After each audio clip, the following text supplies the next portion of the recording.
G0VSQ. My one citizenship, this is Golf Zero Victor, Alpha Yankee. I saw your call sign come up on the dashboard. I quickly wish you the best for, we've gone past Christmas now, but the best for 2026. And hope everything's going fine. I think you've been away for the Christmas period, so I hope you had a nice time, Angie. The G0VPY, over.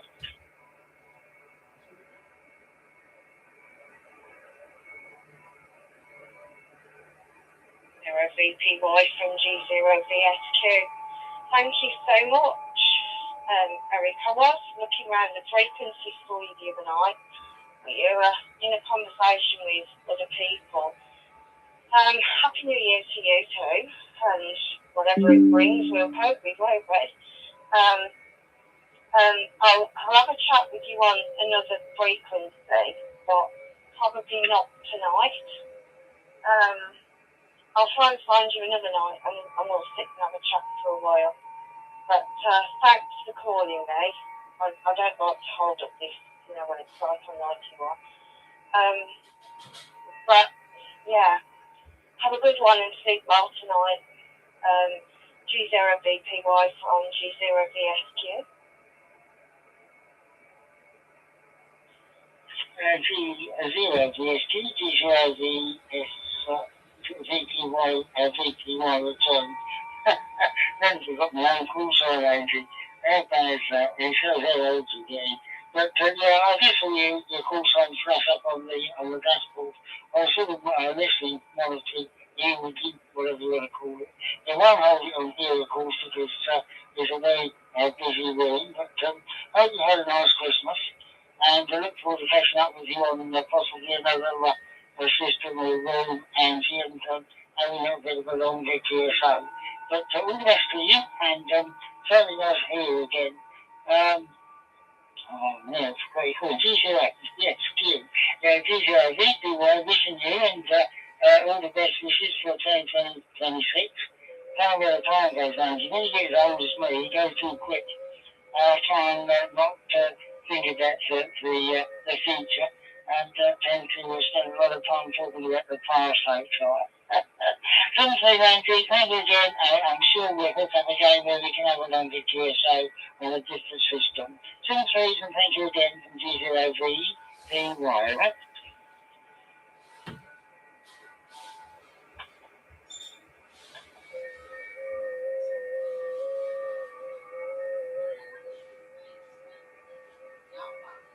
VSQ returning. Yeah, thanks again, Eric, and look after yourself. Take care, and I'll speak to you soon. G0VSQ going clear.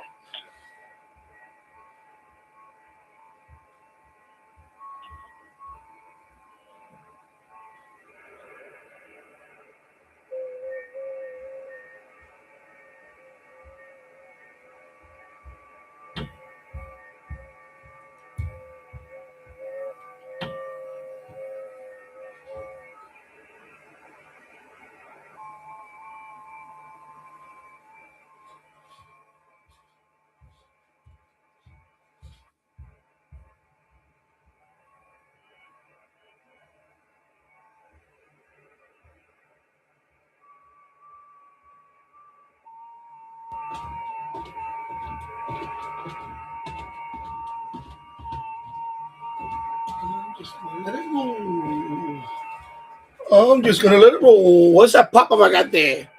Turn that Windows backup. I don't want to turn that Windows backup. Leave me alone with that Windows backup nonsense. Ew. Stop it with the Windows backup. Ew. Windows backup. Ew.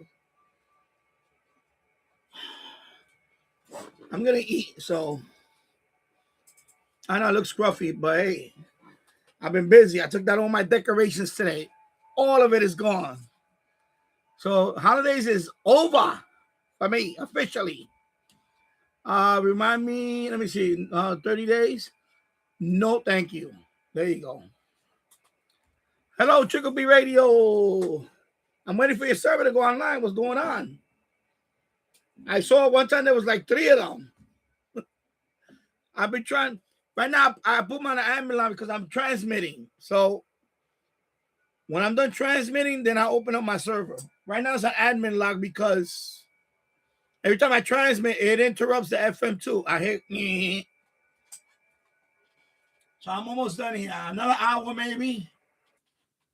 Another hour, then I'm done. Oh, you gotta fix it. I thought it wasn't gonna be so easy. It wasn't gonna be so easy, like you said. Oh, I got everything already. Anyway, you'll figure it out. You'll figure it out. I'm eating some lasagna, so bon appetit. My wife makes a spinach lasagna, and you know I'm gonna dig in. Let me pour some Coca-Cola. Yeah, so from Holland, Papa Alpha on Charlie Delta Delta. I couldn't copy you, but just saw you. Plus I'm monitoring DMR right now. Right? Angela, go ahead. Papa Alpha on Charlie Delta Delta. Actually, let me turn them off for a minute. I'll turn them off for a bit. And hello, T Radio 922. I hope you had a good New Year. Awesome New Year. I'm gonna have a good New Year so far. So far, so good. I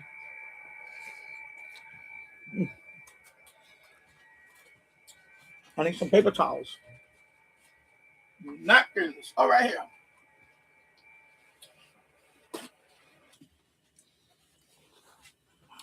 Yeah. Yeah, I'm transmitting right now. Oh, I got a contact. Hold on. I'm trying to get now. They have a new award now on QRZ.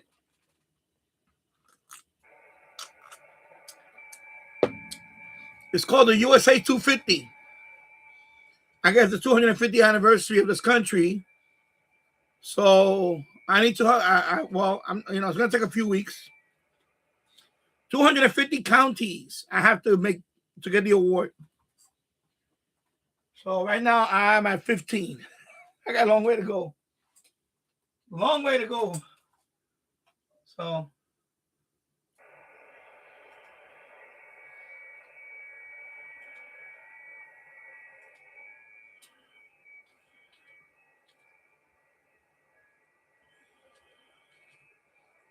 that's why I put the admin lock on the FMDX web server because it's going to interfere with it right now.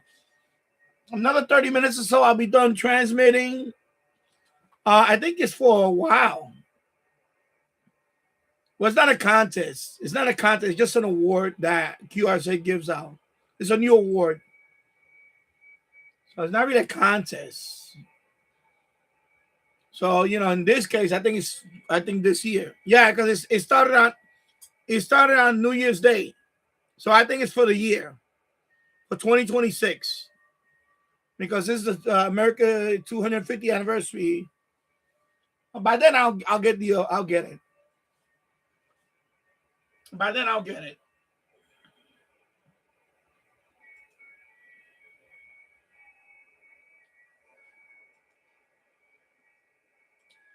All right, so plus 00 minus 03. There you go. Thank you for the contact.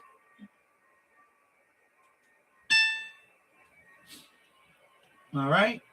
Minimize that. Next one. All right. Yeah, so it's just an award from QRZ.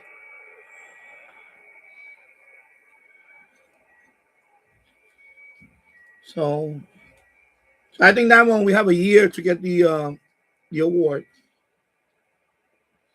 Like they had the 12 days of QRZ for the holidays. They've been doing it for the last few years. So I got that one within 2 weeks. That one runs until February 28th for this year. The 12 days of QRZ 2025.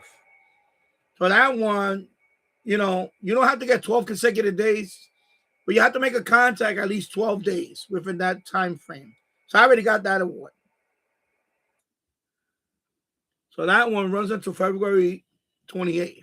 Then that's it. So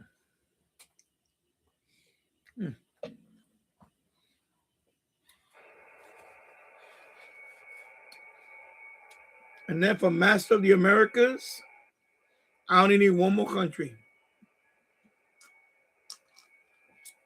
Excuse me, Master of North America. I only need one country. I'm down to one country. And there's a handful of countries I made contact with, but they haven't confirmed it. I made contact with Nicaragua months ago. They haven't confirmed it. I made contact with Anguilla, the island of Anguilla, but they never confirmed it. So either one of those countries confirm it, I'll get the badge.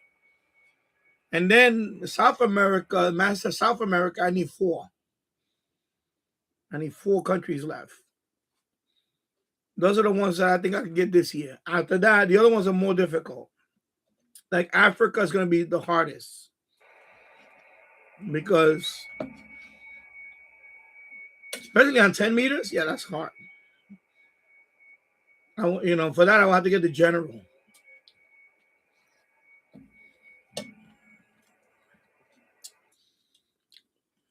And then Asia and Oceania. So I think out of the 3, Africa is going to be the hardest. And then probably Oceania, because there's a lot of islands, a lot of Pacific islands. So that's always hard. And then Asia, I think out of the 3, Asia will be the next one that I'll probably get. Especially if I get in my general. And then probably Oceania, then Africa. I know Africa's going to be the hardest one. Because it's the most countries. It's like 76 countries. There's a lot of countries in Africa. People don't think that Africa is a handful of countries. No, there's a lot of countries in Africa.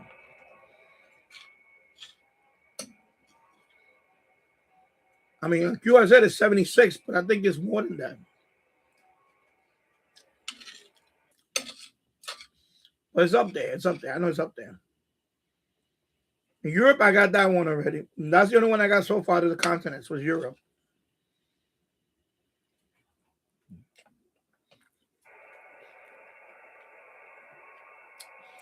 Europe is 66. There's really like 70 countries, but if you get 66, you get the award.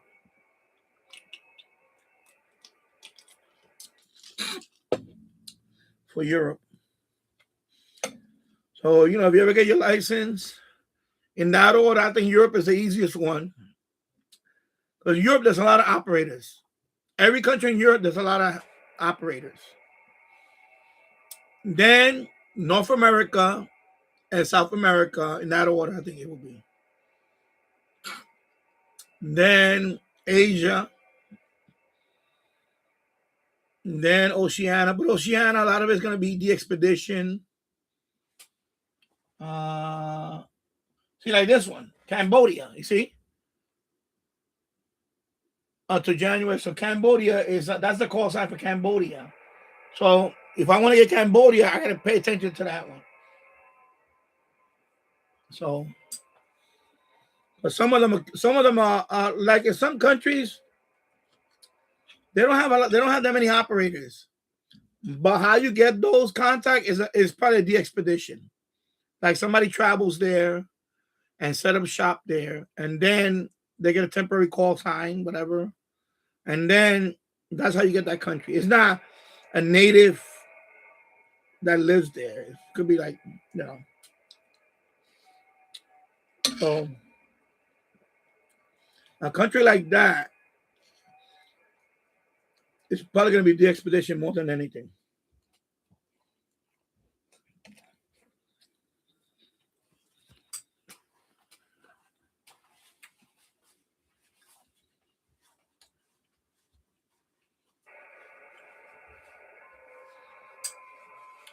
Yeah.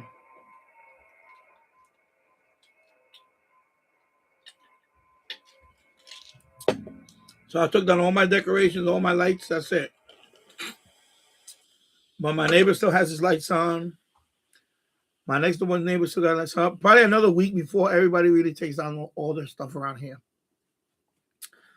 So, especially the neighbor behind me, he leaves his lights on for a long time. I think last he had them all the way till March. He just got lazy. He never took them down. And he lights them up.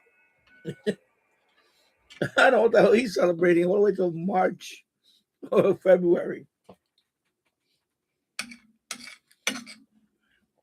No, I took mine down already. I said forget it. So my brother took his down first. I said forget it. That's it.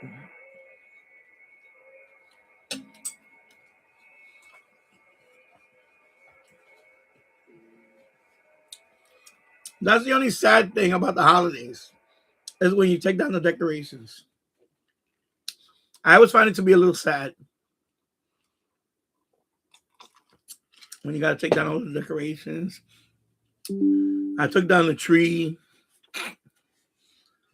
You know, it is kind of sad. I find it to be a little sad. You know, like bittersweet. I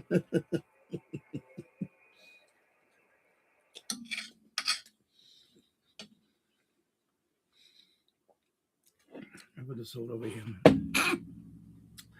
So I don't know if Chickabee still on here. Anyway, the computer that was here, I took it down. I replaced it with this one. So that's a Dell. Yeah. So that's a Dell Optiplex. I have two of them of that one. So that's an i5 processor, early generation i5 processor, 8 gigs of RAM. And that one already had an SSD drive that I put in a couple of years ago. And that has Linux Mint with ham clock. So what you see here is coming off that computer. So that's Linux Mint 22. And I have ham clock running. It was last year, a year ago. A year ago, I had that one there. So I just moved it over here because my Windows 10 CD is unreadable now. So I got to download a new one. So I got to download a new one. Excuse me. And I'm going to put on a thumb drive. I think I have one with a thumb drive already, Windows 10. I have to look for it. But anyway, I'm not going to wipe that one out because that one already has ham clock and all that. So I'm going to keep that one. I'm going to just put RTL SDR in that one. Because I can run RTL SDR here. So I can run RTL SDR. I'll try to do that at some point. But I'm going to put it on hold now for the server, for the FMDX server. Because I'm thinking just buying a small one. Because I want to keep ham clock with this one. I don't want to mess around with, I like ham clock. So this is ham clock.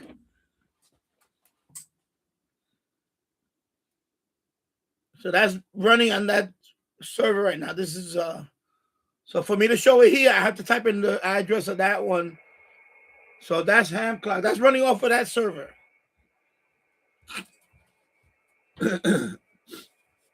So you see there's a lot of info there. There's the sunspot. I got it's tracking two satellites, NOAA 44 right there. ISS is tracking. My call sign has temperature, the moon. I get updates like RSS feed updates.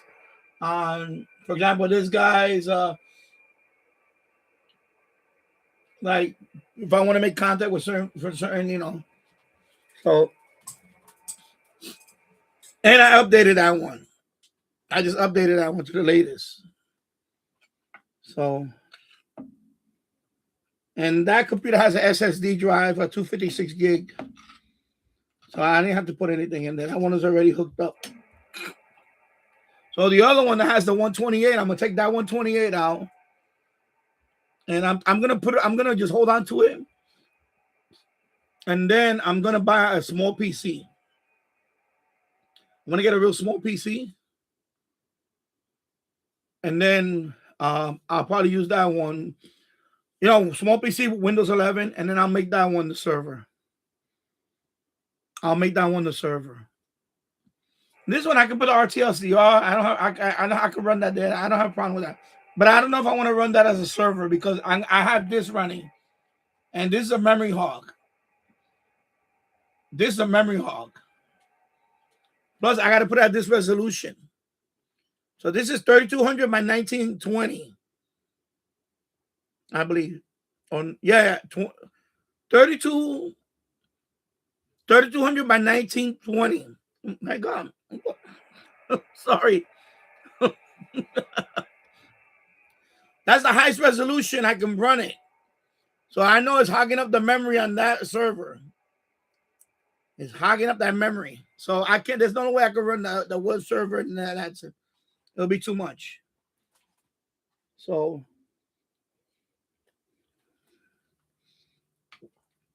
I'll keep that one for the ham clock. Except now it's on the wall. In that case, it's not that big. It's a small case too. Where's my flashlight? There you go, look. See? Not that big. It's not a big case. So I got two of those. That one is the one that my wife brought from work a few years ago. It still got the sticker for the hospital and all that. Then I found an exact one like that in this trash. I found another one in the trash. That one is over there. But I got this one already hooked up with ham clock, 256 gig SSD, 8 gigs of RAM. So, it works fine. So for the other FMDX web server, I'm just gonna get a mini PC, and then I don't know. I may mount that. I may rearrange this and put it here next to this one, or that one might go to the boiler room. Maybe I'll put that one in the boiler room. Excuse me. So I think that one might go to the boiler room, the mini PC, and wall mount that one or something.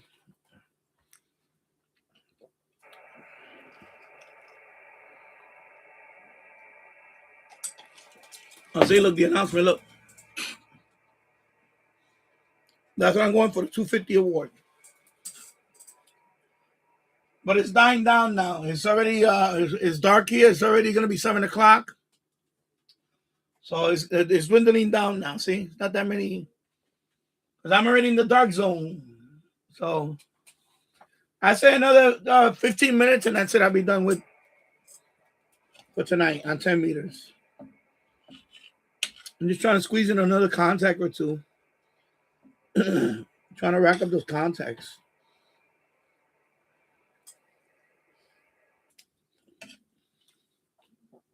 I would have been on all day today and I would have got a bunch of them, but I was busy doing the taking out decorations and all that.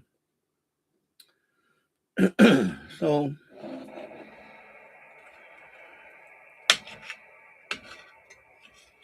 I know when you set up your FMDX web server, at first it's going to be troubleshooting. That's what happened even with me.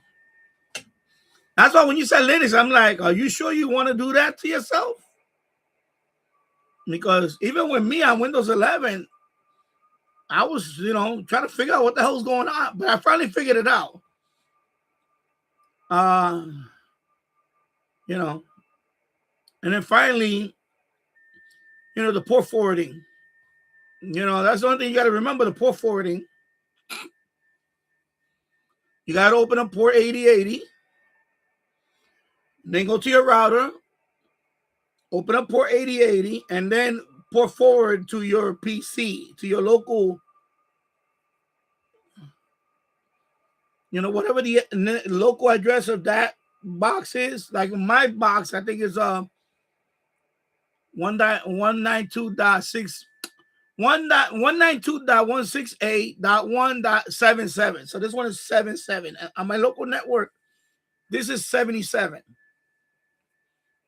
And that's it. Like this one is 196.168.1.139. Port 8081. and then I got to type / live HTML, and this pops up. So this is uses port 8080 or port 8081, but this is on another machine, and this is locally only. This is locally. So you can't get this external one anyway.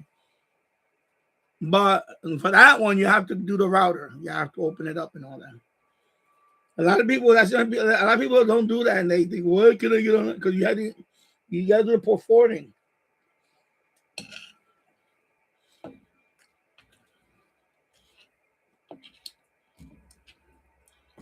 So you haven't got it to play at all? Oh man.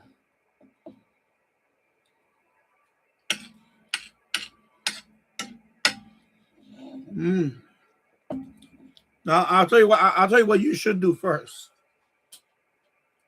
If you want my advice,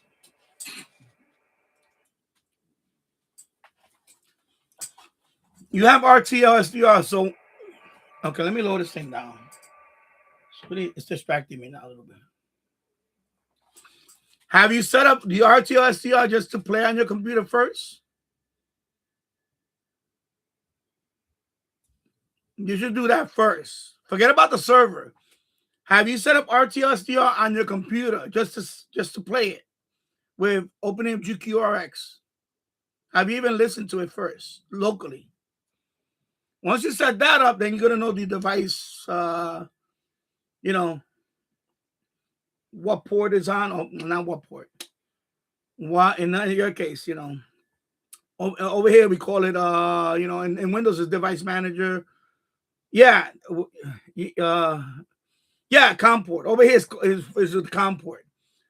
But in your case, if you're doing Linux, what I would do first, because that's what I'm gonna do here. I'm gonna install RTL SDR first just to play it here with GQRX. And then if you can install SDR++, do that first, just so you can hear it, just to know if it's working. Once you do that, then you go set up the server. Then you do the server settings. But I would do the local setup first. I would set up your RTL SDR with your computer, because it's gonna download all those libraries. That's what happened to me when I installed it here. I could do it right now live.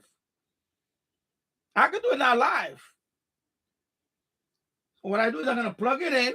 Actually, you don't plug it in yet. You got to download the driver. I remember I was gonna make a video on it for the RTL SDR. I know you have to. Let me look it up,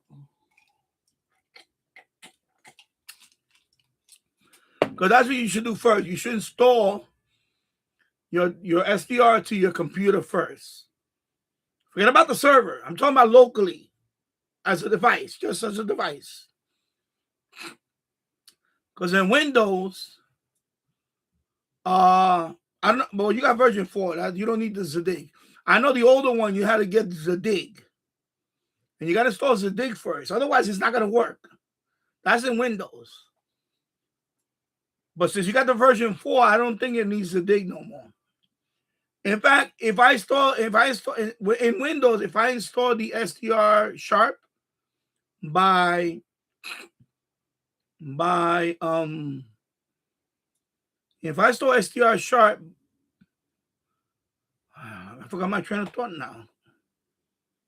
When I install SDR Sharp from AirSpy, I don't need Zadig. It puts all the drivers in there for me. That's why it's a lot easier on Windows. It's a lot easier on Windows to do all this. In Linux, you got to download the SDR first, the software. And then there's a point where it's going to tell you to plug it in. Then you plug it in. Then it's going to do the rest. And then I have to check. I have to go look for the website. Because I did it. I installed it here. Not on this machine, on the old machine, the one that I'm not going to use now. The other one that was there. I had RTL SDR running there. But not as a server, though. I just, locally with GQRX. But then I tried to install SDR++, and again, that's when it gave me a freaking hassle with the fucking dependencies and all that shit. And that's when I say, I'm not dealing with this shit. But it works with GQRX, but it was kind of, it's annoying. I'm going to tell you like this. It's not for the faint of heart. That's why When you said I'm gonna do Linux, I said, "Go ahead, you wanna do it? Go ahead." 'Cause I know how much Linux can be problematic. That's why I have Windows 11 here. I said I ain't dealing with that just to run a server. I said I ain't dealing with all that. It's not necessary. I said no. That's why I'm getting a small PC. I don't want to deal with Linux doing all that shit. Not no more, man. I don't got time for that. I want to get up and running. Like this one's up and running. That's it.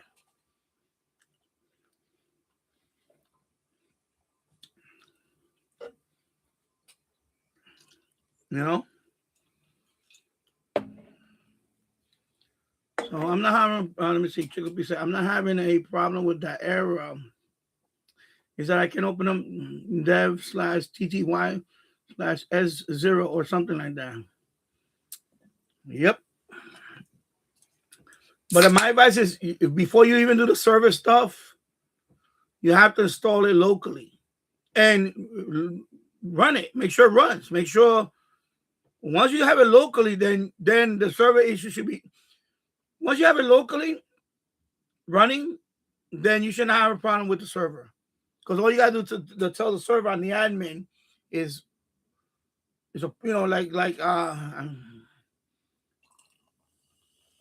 you'll see it. It's a pull down menu.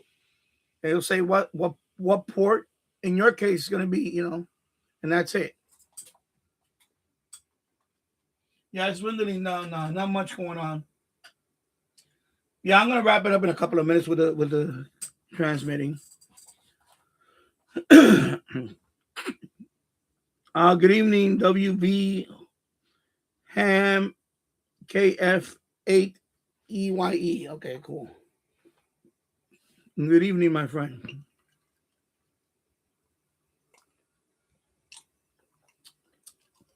So let me see. Chickapee says no, because the Chrome OS is being crappy at installing as works with the software because it opens up millions of files and doesn't install due to not being compatible. Using Chrome OS,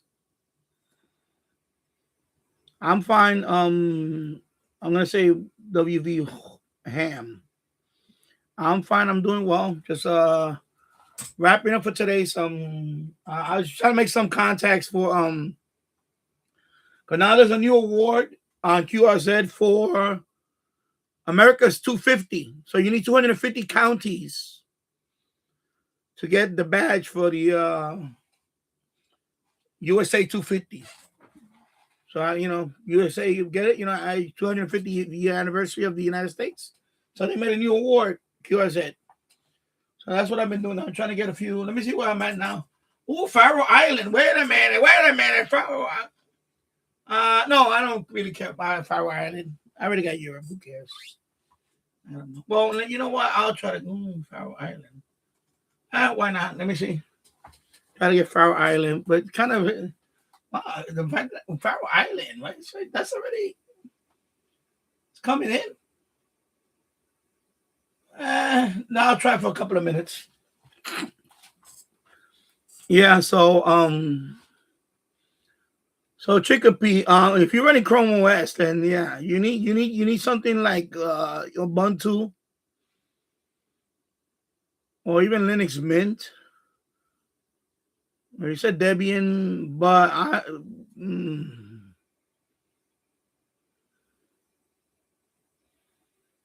let me see. Glad to hear. Have you ever used a remote station? I am new, but I signed up for remote hams. I'm 17, so I can get it free.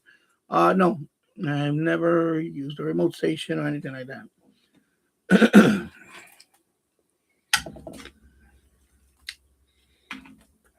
I'm gonna finish up here, man. This lasagna is good, man. My wife she went all in and she went all out with this one.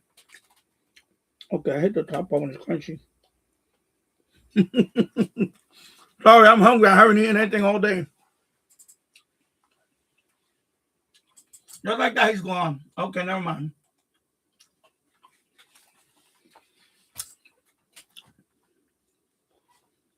Yeah, so Chickapee. So try it. Well, Like I said, forget about the server. Try to install the RTL SDR to your local computer. You know, you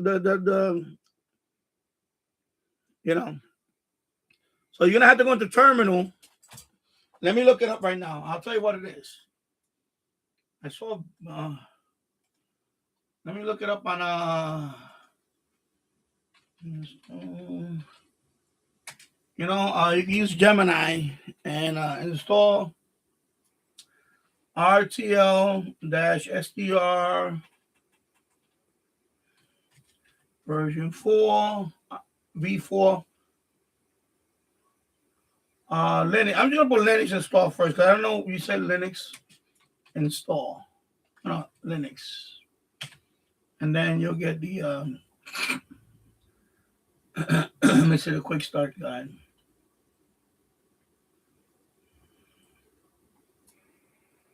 So let me see. They have one here for the first, let me go to the RTL SDR blog. So that's Windows. That's Windows.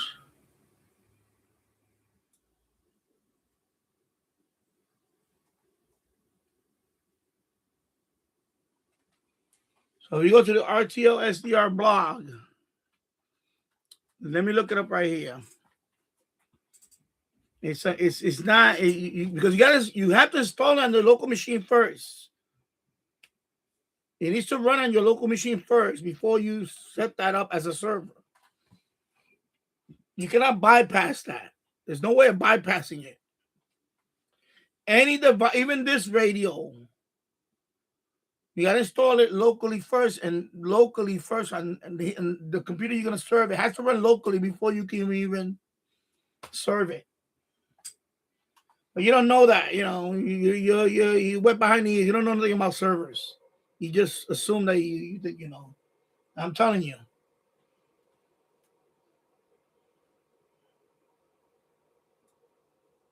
Well, this is my God. This is like this is a pain in the ass on Linux. I'm looking at the commands right now. Holy moly. Okay, there got to be a simpler way. This is not the that cannot be installed. That's just too long. Let me try this one. Let me see. Forums.Linux Mint. Okay, this one is just loading fast. Oh, what the hell? It's slow.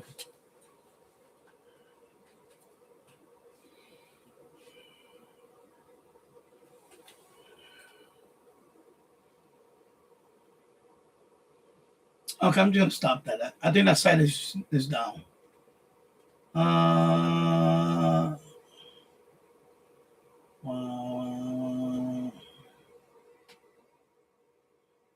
I should have saved that freaking.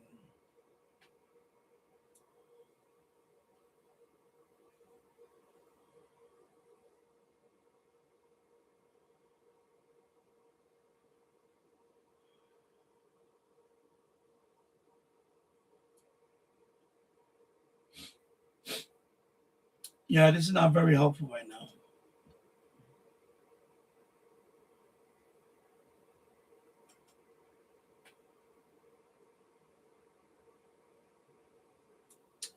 Yeah, so I don't know if he's still on here. Yeah, so Debian and Ubuntu. Yeah, so first you gotta do sudo. So you go to terminal, you gotta do. That's what I did here. Over here locally, I had to do sudo app update, which and then you do sudo app install. There's a whole bunch of stuff that you gotta put. There's a whole bunch of libraries. And that's why I tell you want to do Linux, and then that's just the prerequisites. That's not the driver yet. And then step 2 is gonna be you gotta go to the repository and you gotta do git clone. You gotta type in the URL of the RTL git file. Then you gotta change directory to the RTL directory. I'm just giving a synopsis of what you gotta do. And then in there it's gonna make directory, do all the stuff. Then Hey, you got to copy the libraries. Oh my God. I remember doing all this stuff. Oh, this is why I hate. This is why I don't recommend Linux for this type of stuff. Especially if you never done all this stuff. If you're not good with terminal, if you're not familiar with terminal commands and doing everything by terminal, because you have to do terminal, you have to go into terminal and you know, even if you don't type in the command, you got to copy and paste. This is why I told you I did it the other day, and I was like, I'm not doing this shit on Linux. I'm just gonna put it on a Windows 10 machine or on a Windows 11 machine. That's it. It's much easier. It's a whole lot easier.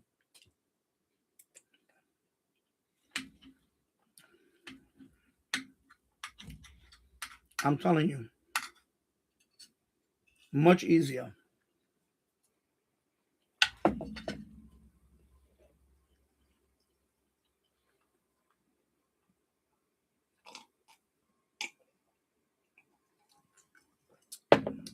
And I'm gonna wrap it up. I'm gonna wrap it up here. Not the live stream though. Yeah, because I want to open up the FM. Let me see. Yeah, there's nobody left. Okay, let me halt. Okay, let me end this WSJTX. Exit. Let me close Grid Tracker. Let me shut down the Yaesu. And turn off the power supply. And that's it. Let me enable the FMDX. There you go. Now I could enable the FM. So let me go to FMDX web server. FMDX. Let me take off the admin lock. So let me go to my server. Let me take off the admin lock. My stomach's growling. I just ate. Why you gonna move? Come on, I just ate. The hell, man. All right, let me take off the admin lock. Save.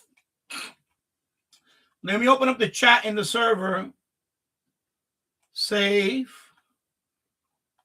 Let me refresh. Okay, so.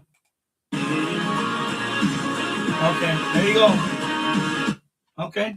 So it's at 99.3 Ellenville. So there you go. So Jacoby, my server is open if you want to go there, listen. Or anybody else. All right, so let me close this. I'm done here. QRZ. Let me go to my page. And new alert. Okay, thank you for that. Go to my logbook. And refresh. Let me do this log of the world sync. See if anybody else. No log of the world sync. Okay, there you go. So I'm good there. PSK report, I can close that. I don't need PSK reporter now. And let me check out my DMR. Let me turn on my DMR radio. Just to monitor 12 Group 91. At Tyrant Destroyer G1XXX. Okay, I'm not going to read all that. Sorry. Tyrant Destroyer. Okay. My gerbil is trapped in my. Oh, God. Okay, there you go. That was funny. There you go. Okay. That was funny for like 2 seconds. Okay. There you go. There you go. All right.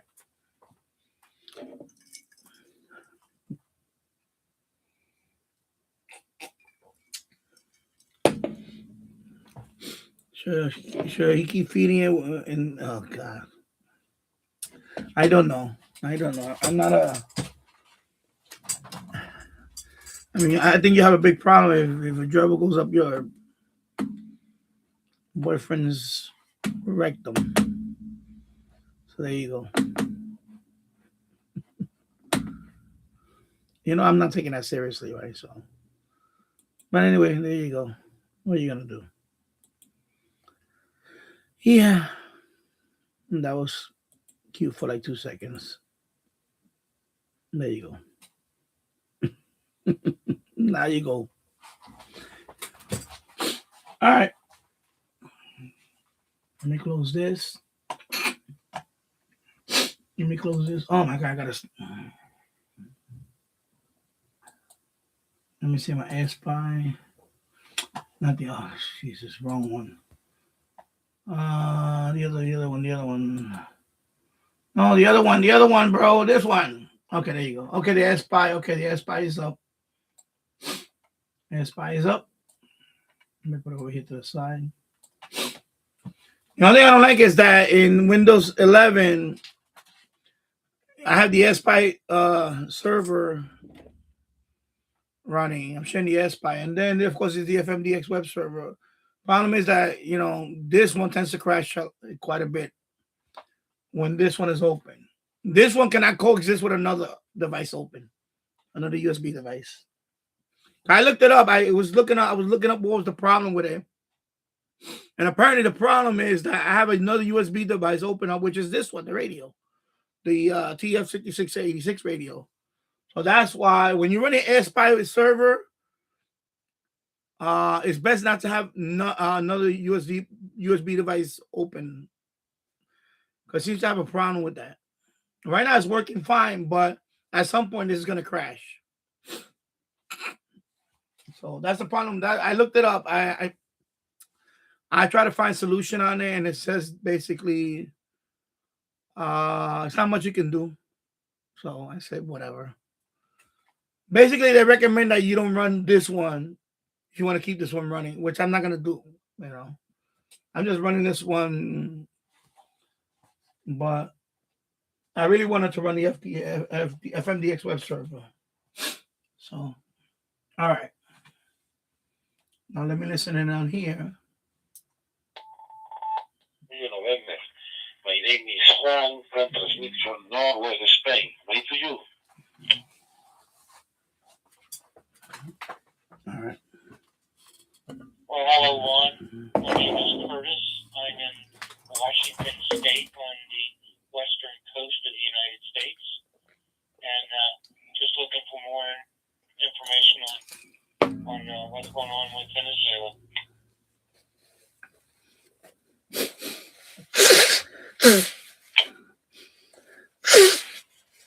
Okay, fantastic. I copy you very, very well. Very well. And radio clear and strong as clear. Okay, my Why friend. is it going to Talk Group 91 My until name is Juan. Venezuela? How see you? I'm transmitting from Northwest Spain, my city, Santiago de Compostela. In this moment. Why is he going to Talk Group 91 looking for about Venezuela? There's nobody even talking about.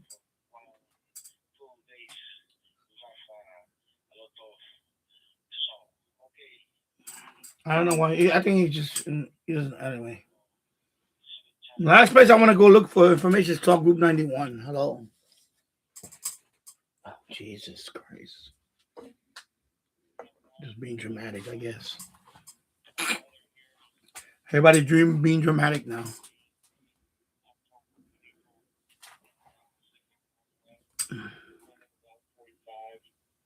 47 degrees Fahrenheit over here. And not a bad day, but not a sunshiny day either.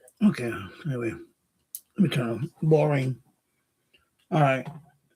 Yeah, this is why I can't stand Talk Group 91. It gets boring. I used to go on Talk Group 91 and make contacts all the time, but now it's like kind of boring now. I listen to it sometimes, but anyway, 49 minutes in. I did a live stream this morning. I was on for a couple of hours. And of course, that's when that whole thing broke out about Venezuela. I was like, oh my God. Of course, I don't want to discuss all that now because it's irrelevant. I really don't care. I really don't care either way. So, it doesn't affect me personally. I really don't care. Sorry. But yeah, Chicopee, Chromebook is like one of the worst things you can use. It's just the worst thing you can. That's why I was this close to buying a Chromebook.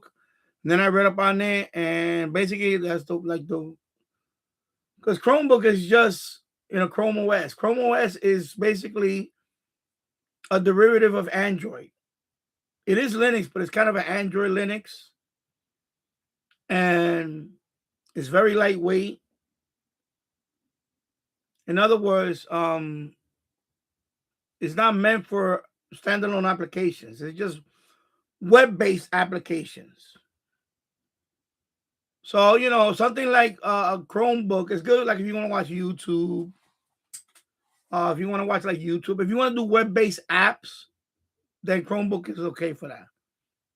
But if you want to do anything else, like like you want to do server a device, it's gonna be hard. It's gonna be. When I was doing a reading on that, I was this close to buying one. They're very inexpensive, but they're very limited. And of course, there's ways you can go around it, but it's just not worth the hassle because the hardware is not the best hardware. It's like very, very light, very lightweight hardware. It's not like this computer right here. Even though it's Windows 11, this computer has 16 gigs of RAM. This has 16 gigs of RAM. It has a 128 SSD, but it's NVMe. It's the one that's a small one. It's a real fast one. And this is i7. Not the latest one, but it's fairly new. So this computer is fast. That's why when you connect to the server, it's fast.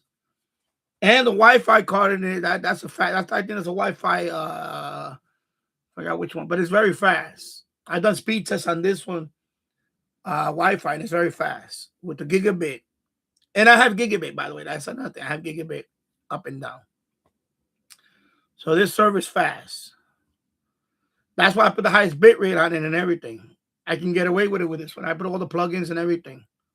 This one has at least, I think I counted it. I didn't really count them, but I think it's about 13 different plugins right now I have on it. But it is very fast, this computer. That's why when I was running this one with the mechanical drive, it was slow as hell.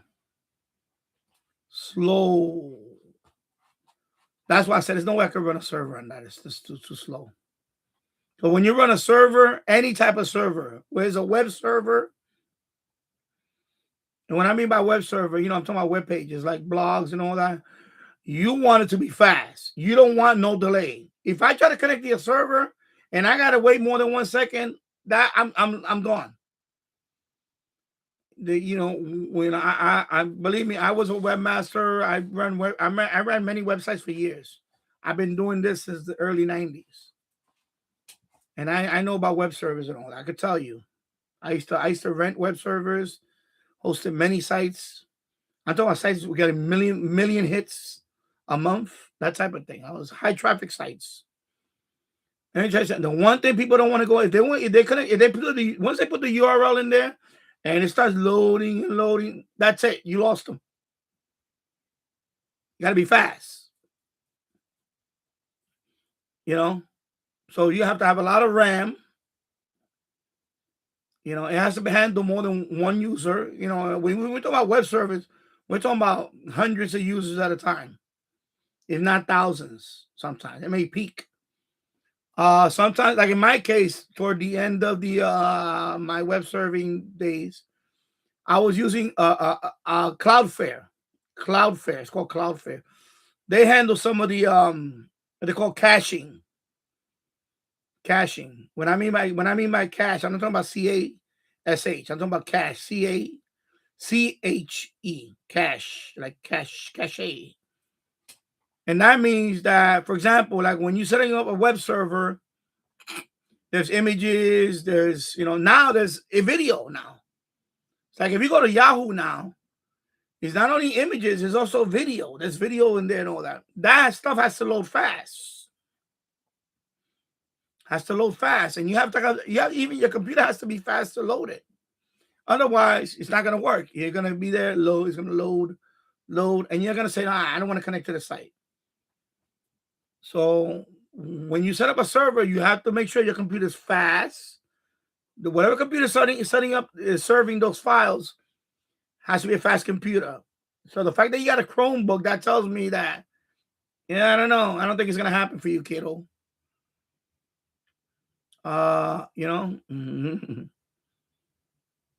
So it's great that you got the little device, but now you need a fast computer and you need something that, you can't, it's not Chrome OS. It's not going to cut it. It's not going to cut it. Not going to cut it. You need something like an Ubuntu. Ubuntu is rock solid Linux. By the way, Ubuntu is the most, right now, out of all the Linux distributions, Ubuntu seems to be the most popular. For years, it was Red Hat. It was Red Hat. In the server world, it was CentOS. Then Red Hat. Now, there's another one. I think it's called, is it Nginx? Nginx. I forgot how you pronounce that. Which I never used. I know. For years, I had CentOS.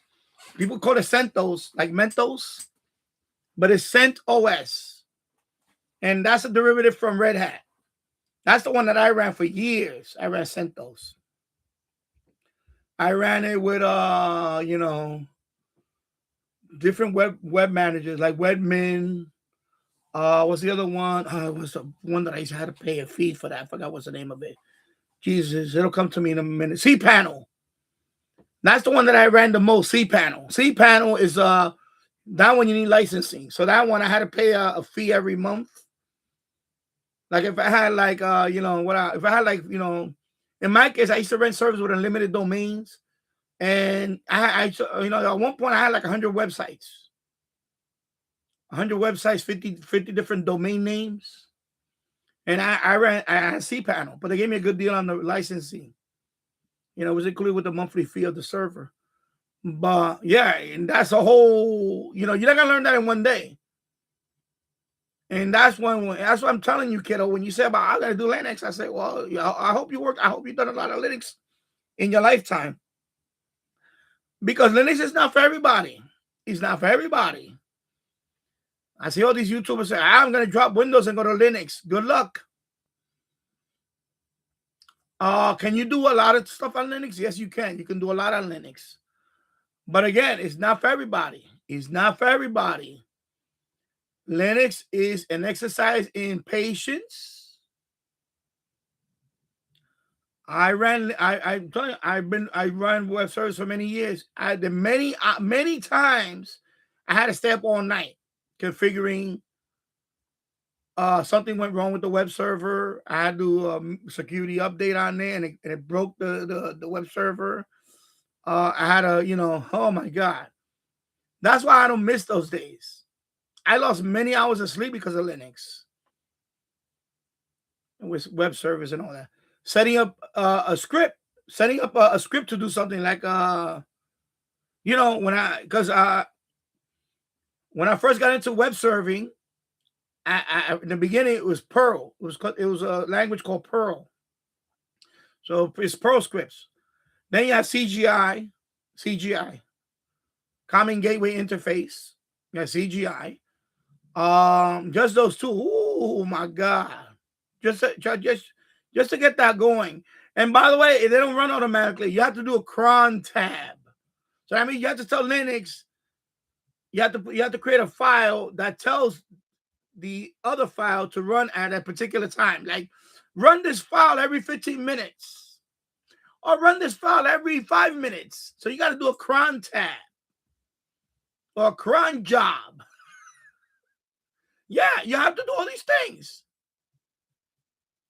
There's a lot of things you have to do to run we're not talking about static HTML page. We're talking about dynamic pages. Like a search engine. I built search engines. I built, I'll tell you one website that I built that I know people are gonna say, "Wow, you really did that." I said, "Yeah." I built the website Well, not, and I didn't. By the way, I didn't write the program. I just got it off of somebody. Somebody got it off of somebody else. I had a website that. This is during the 90s. This is the heyday of the industry. You know what I'm talking about? The industry. I'm going to say the dating industry. I'm going to call it dating, people, but use your imagination what it is. And they had a lot of ads, dating ads. And I had a website that will go to the dating site and give you a free password. Even though it was a temporary password. And by the way, some passwords didn't work, but it's just to get you there. So when people go to my site, it was updated every 15 minutes. They would go to my site, you know, all these lonely guys. They would go to my site and say, oh, I got a password for this website. And they would go there, and sometimes it worked. And it might work for a few hours and then gone. But they get a taste of the whatever, and then they sign up and pay, then I get a commission. That's how that works. So, you know, it was a good business at the time. And you know, and I made money. I'm not gonna lie to you. I made some money. And sometimes I make good money on a good week. On a good week, I could make, you know, more than I think one of my top weeks. There was weeks where I made like over $2,000-3,000 in a week. You know, it was times that I had good weeks. Some weeks I didn't make that much, but some weeks I really it did pretty good. Whatever reason, I was ranked on a search engine, like a Yahoo search engine. I was like number 1 on a particular thing, and I get all that traffic from Yahoo. Woo wee! And you can see the revenue go up.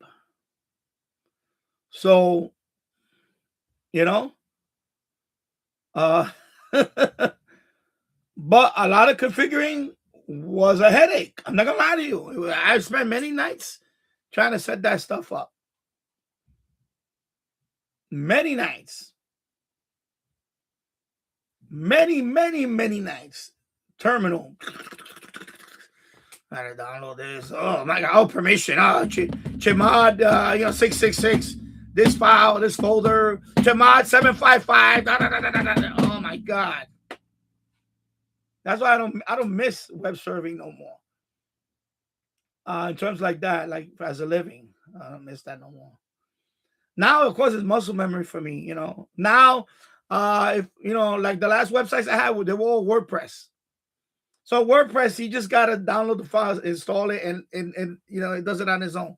You just type a few things you want on WordPress. So now WordPress is like 1, 2, 3. You just gotta have the database file ready. You tell WordPress, okay, this is my database file. Boom, boom, boom, boom. That's it. You got a WordPress website.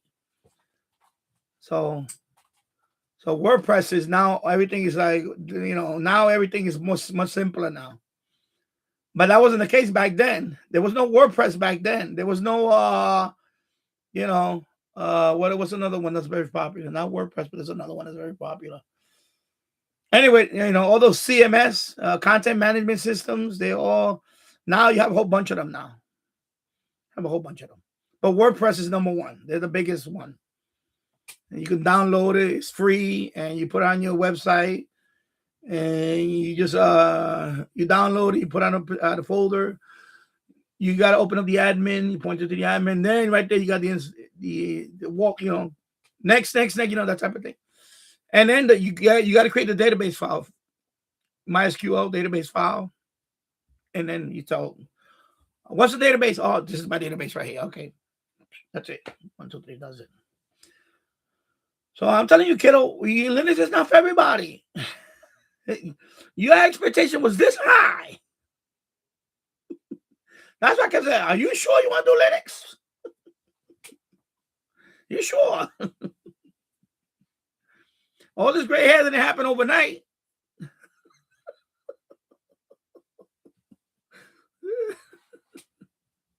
By the way, this is Linux.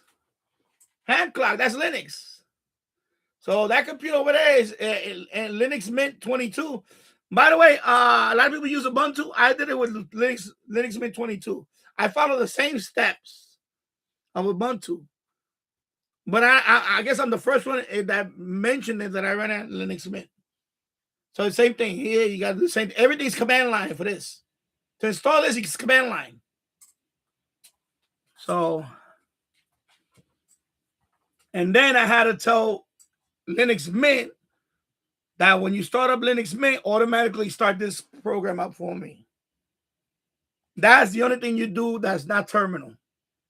You do that on the GUI.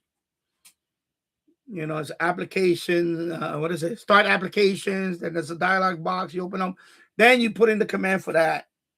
And then, do you want this on startup? Yep, that's it. Everything else is command line. But this is command line. And every time you want to change the resolution on this, you have to recompile it. Okay, it's not just, oh, I don't want a 480 by 680. I mean, it's 800 by 480. In this case, I had to recompile it from that. The original one was that to 3200 by 1920. So you got to do it again. You got to recompile. Everything's command line. That's what I'm saying. You know, be careful what you wish for with the Linux. Linux is not for the faint of heart, folks.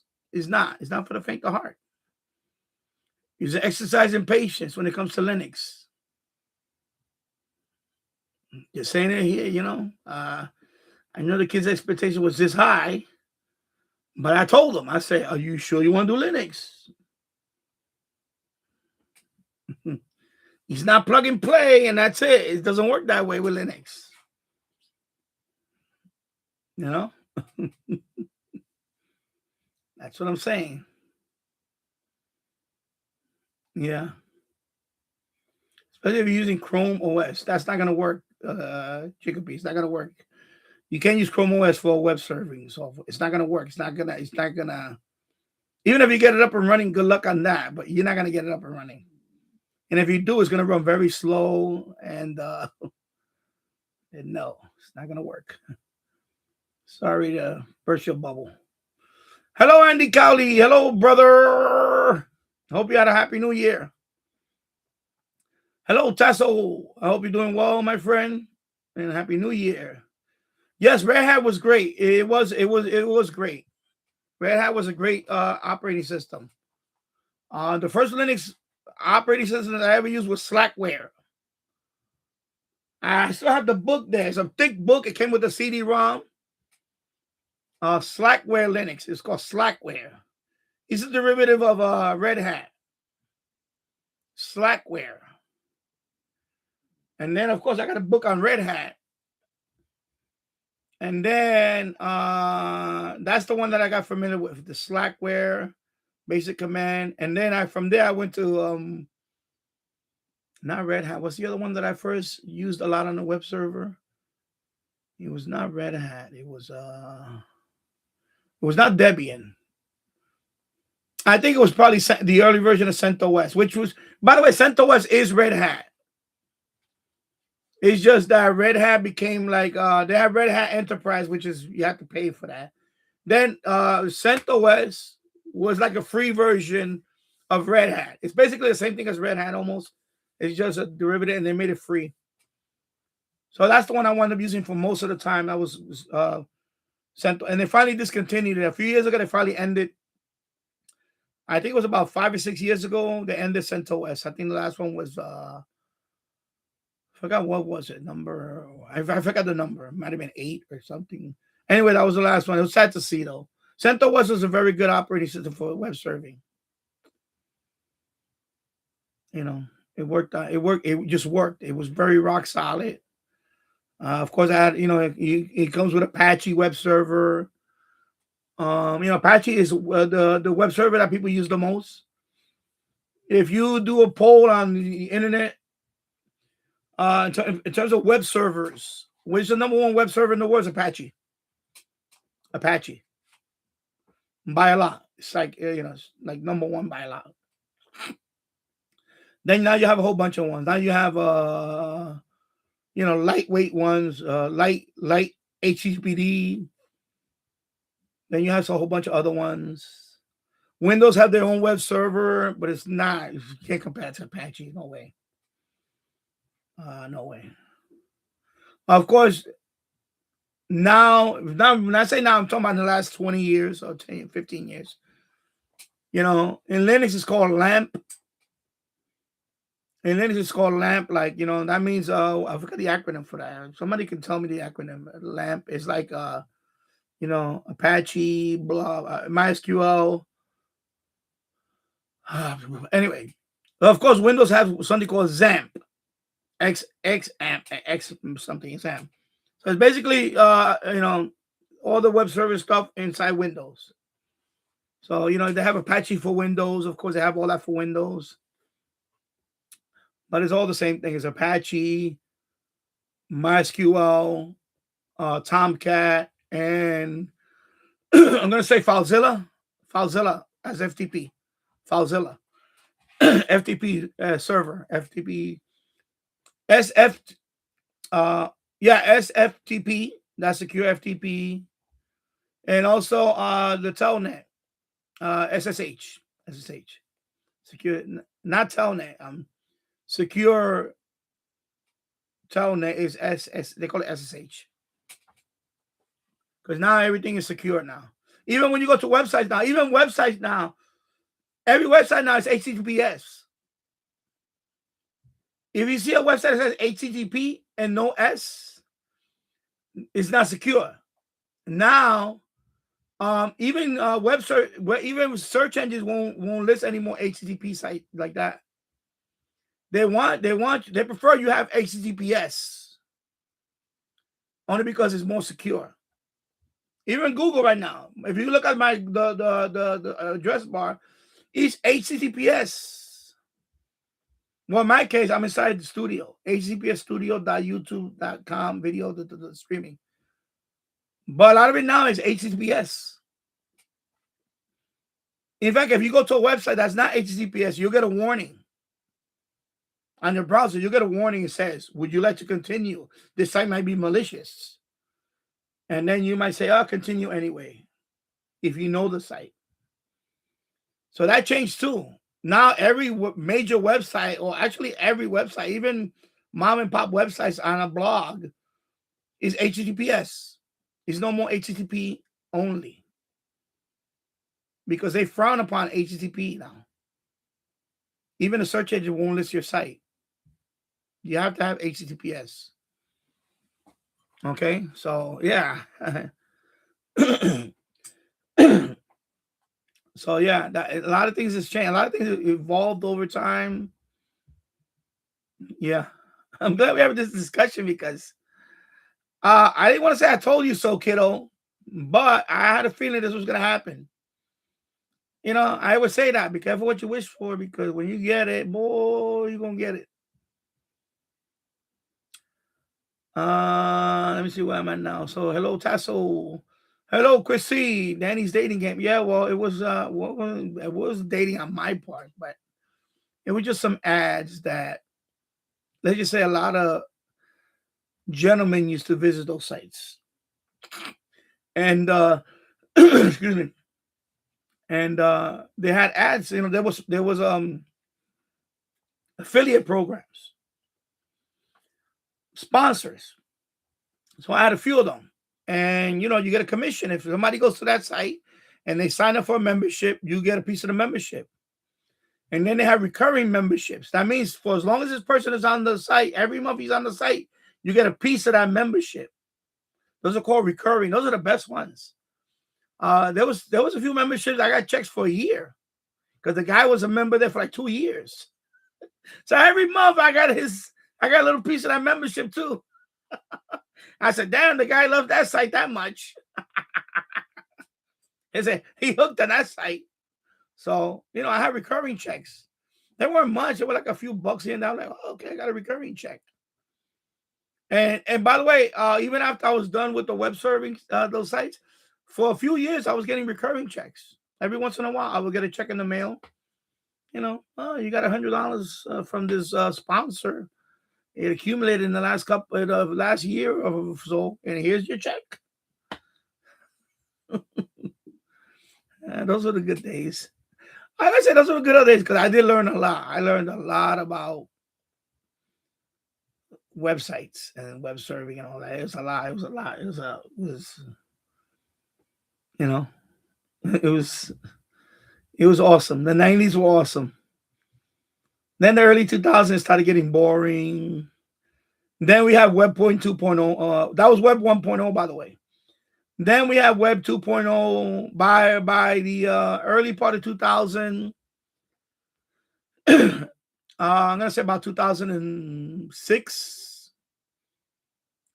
Then we had social media. And that's when everything started going down the tubes. Like the original Friendster. I don't know if people ever heard of Friendster. There was a website called Friendster where you go there and you're gonna be friends. You were friends with somebody else, Friendster. And that was a derivative from Napster. Because we know Napster. Napster was to get music.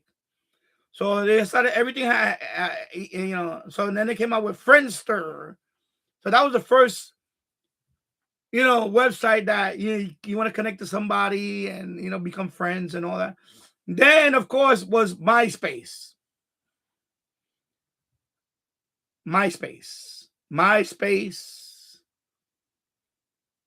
And then we had High Five. But after MySpace, it was it's still around. By the way, they're still around. MySpace is still around. It's just not the same. And also High Five. It's still around too, by the way, High Five. And Tagged, Tagged, Tagged. All early social media. Then Facebook, as what we know today. Facebook was the big. After MySpace, they got bought out by Fox, by Rupert Murdoch, and it's right there. As soon as they bought MySpace, it went dead. I think they paid like $1 billion for MySpace, and it went dead because Facebook just took over. Everybody went to Facebook. A lot of people went to Facebook because of the games. MySpace used to have games. That's how I really I was on MySpace, but I really I had a few MySpace accounts because I was playing online games for MySpace, like social media games, like Mafia Wars, Mobsters. There was a game called Space Wars. The big one was Mafia Wars. That was the biggest one there. Mafia Wars, and then Mobsters. And then, of course, they had a female version of Mobsters called Sorority Life. And then there was a car version of it called Overdrive. And those were big. Those were really big. They were big. That company, the company name is Playdom. Of course, they got bought out by Disney, and Disney ruined everything. Like always, what Disney does. Disney, it's a mobster game, and there's language in there. By the way, those games had language, especially Mobsters. Not Mafia Wars. Mafia Wars was owned by Zynga. I don't know if you ever heard of Zynga. Zynga. Yeah, Zynga. Mafia Wars was Zynga. Zynga, even had colorful language, it was kind of tame. No, Mobsters was Playdom. That was all Wild Wild West. It was like people were, people get reported there and all that, but the language, there was no language barrier. There was no filter there. Even the gameplay, it was very,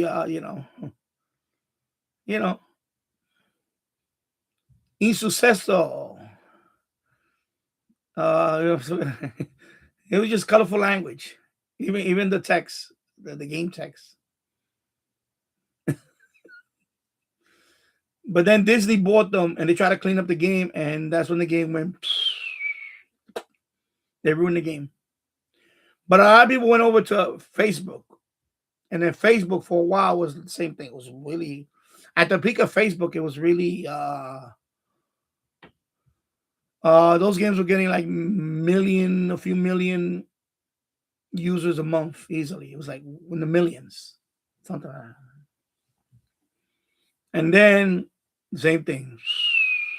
Popularity went down. It went,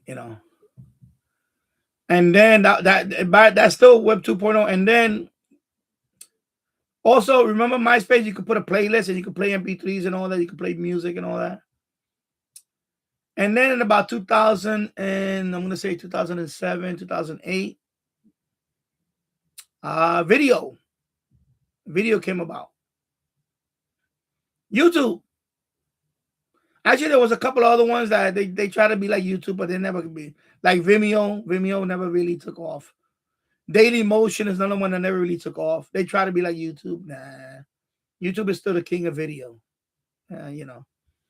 Of course, the early YouTube, was like, not like it is today. There was no streaming. You just upload a video and that's it. There was no streaming. Streaming came later on. In fact, the first streaming site was not YouTube. The first streaming website was not YouTube. I remember one of the first streaming sites I went to was Stick'em.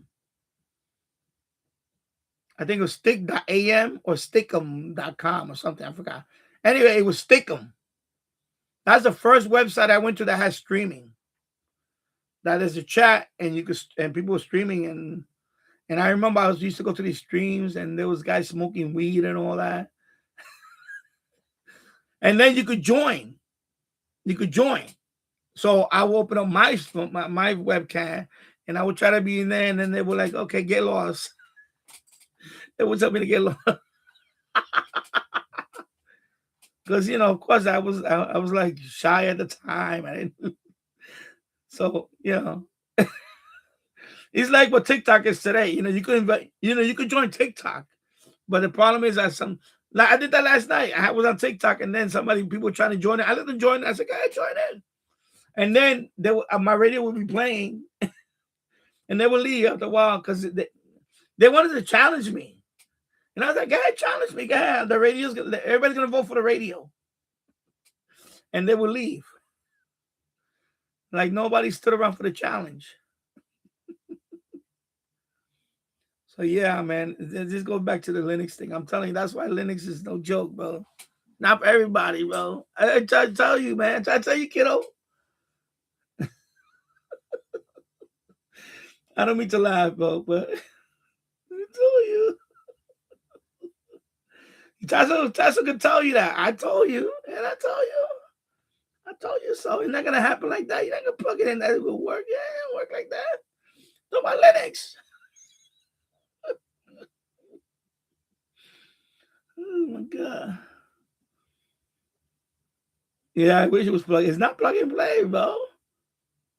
Not plug and play. Yeah, Linux has a long way. It's not plug and play. Not plug and play, man. You can't just plug in stuff. It don't work that way with Linux. Come on, man. And then you gotta be careful what distro you use because it's not compatible with every distro.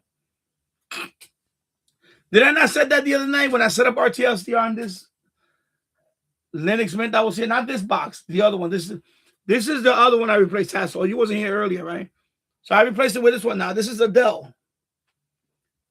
I got rid of that older AMD crap and I put the Dell in there. This is one I have from this is the one that's running Ham Clock. And that's Linux Mint in there. So Ham Clock, you see right now it's in screensaver mode or power mode, whatever. See right now it's showing the time and but I got rid of the other one because the other one was too slow. This one is faster. It's 8 gigs of RAM, i5 processor, early version, SSD 256. So this one's a lot faster than that crappy AMD that I had up there. But this one, I will not try to run FMDX web server and Ham Clock. Ham Clock is a memory hog already. You see how big the screen is here? It's a memory hog. That's serving this right now. There's no way I'm gonna put FMDX web server with this. It's not gonna happen. It's gonna kill it. It's gonna be too slow. You know?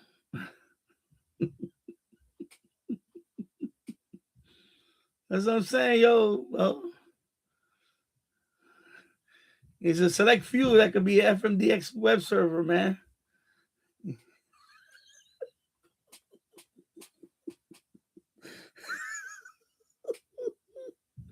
You know, they're trying to make fun, bro. But the kid don't understand, bro. Kid don't understand, bro. You can't run a server with a Chromebook. It ain't gonna happen, bro. It's not gonna happen. If you can make it happen, good luck on that. I ain't gonna put myself through that torture.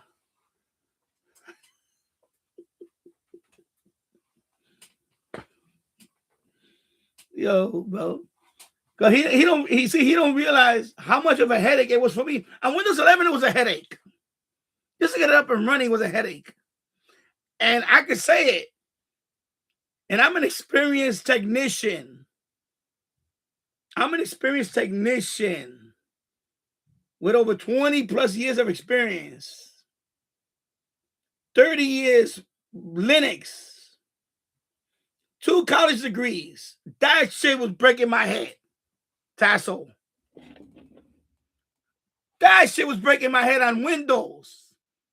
That's why I said, are you sure you want to do Linux? He said, I'm going to do Linux.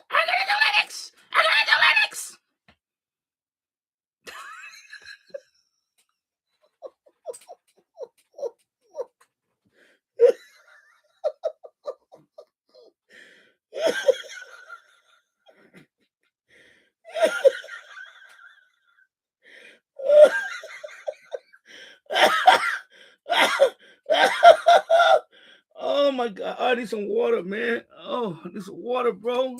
Oh God. Oh my God, yo. See, he's worried about this package thing. I said, bro, be careful what you wish for.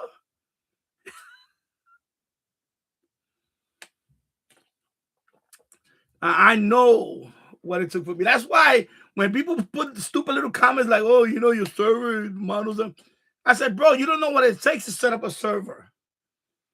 To set up that server, you know how technical you gotta be, bro. I don't want to hear it now. You know what? It's good that you go through this shit. So you can learn not to brag about what you're gonna do. Next time, just do it. That's it. When you start telling the whole world you're gonna have, I'm gonna have it tomorrow. And guess what happened? Now we're all waiting for you to go online. Did I not Tasso could attest to this. Tasso, did I not told him, stop telling people what you're gonna do. Just do it. Because what I say about that, when you tell people what you're gonna do, you better do it. You better do it, or people are gonna say, oh, what's going on, Mr. I know it all? Because that's what he sound like. You sound like you know it all.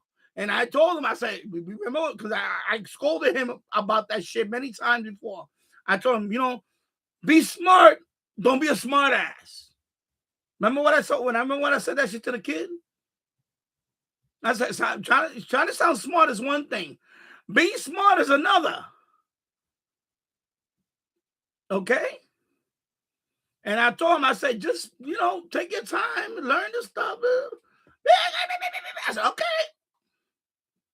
Okay, we're still waiting. Okay. You see what I'm saying? This kid don't understand that I'm the gray beard guy. I'm the teacher. You're just a pupil, bro. You should listen to me and stop trying to sound like you're smart, because you're not.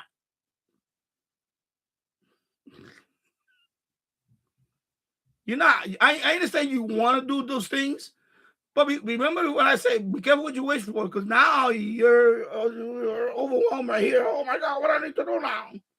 You put pressure on yourself, you know. And then did I not tell him about the stupid ban list? And when I go to his channel, what I see, the stupid ban list. Still, the kid does not listen. He don't listen to me. He don't listen. Kid don't listen. He don't want to listen to me. That's why if he would have listened to me, I would have got on the phone and helped him out right now. I would have said, you know what, put me on a speakerphone and I'll walk you through this shit right now. But I ain't gonna do that now. You see why? Because he's a little smart ass. You know? Like when you ban on your channel, when you ban the maker of this software, of the server software, what are you saying? You ban the maker of the software itself. That doesn't, you're not thinking, kid. You're not thinking. And that's why I say, you know what, I'm gonna let it go. I'm gonna let him do it to himself. That's what that's what Tasso, that's why whenever when he had that thing with him, I told Tasso, just let it go. Because he's gonna do it to himself. That was the day that I said, let him do it to himself after that point. That's it. Let him do it to himself. And by the way, even if he gets it up and running, good luck on trying to manage it. Because all that shit that you know what I'm talking. Tasso, you know what I told him the other day. I told him to stop chatting, to stop going on these websites, all these servers and chat. What he does, he goes on every web server. He's still chatting. The Hawaii server opened up. He went on the Hawaii server and started chatting. He goes on every web server. The kid doesn't know how to keep his mouth shut, and that's why, this happening.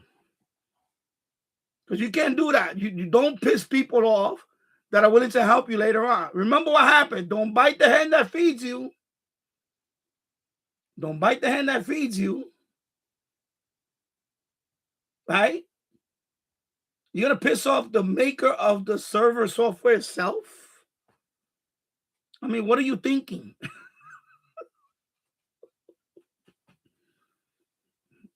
There you go. No, and if you're not here, that's fine. But if you're here, you better learn your lesson. Next time, stop telling people what you're going to do. That shit never works. That's a lesson for you to learn, kid. In life, in a lot of things in life, is that's never tell people what you're going to do. Just do it. Just do it. You get up and running. That's it. And what I mean by that is if you're going to tell people what you're going to do, you better back it up. That's all I'm saying. You better back it up, because if you don't back it up, especially when you do counterproductive stuff like pissing off the maker of the software itself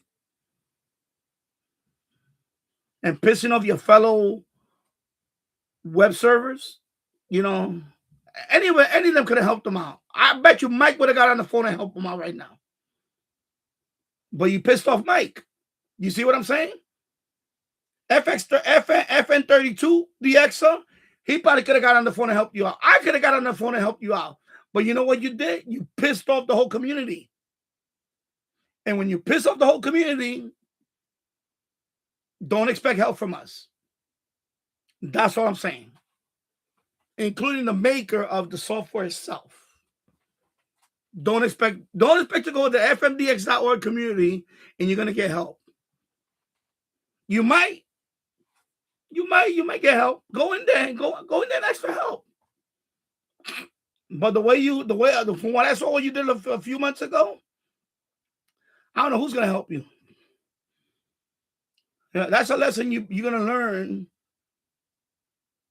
in life. I don't care what condition you're in. I don't care if you're borderline or whatever it is.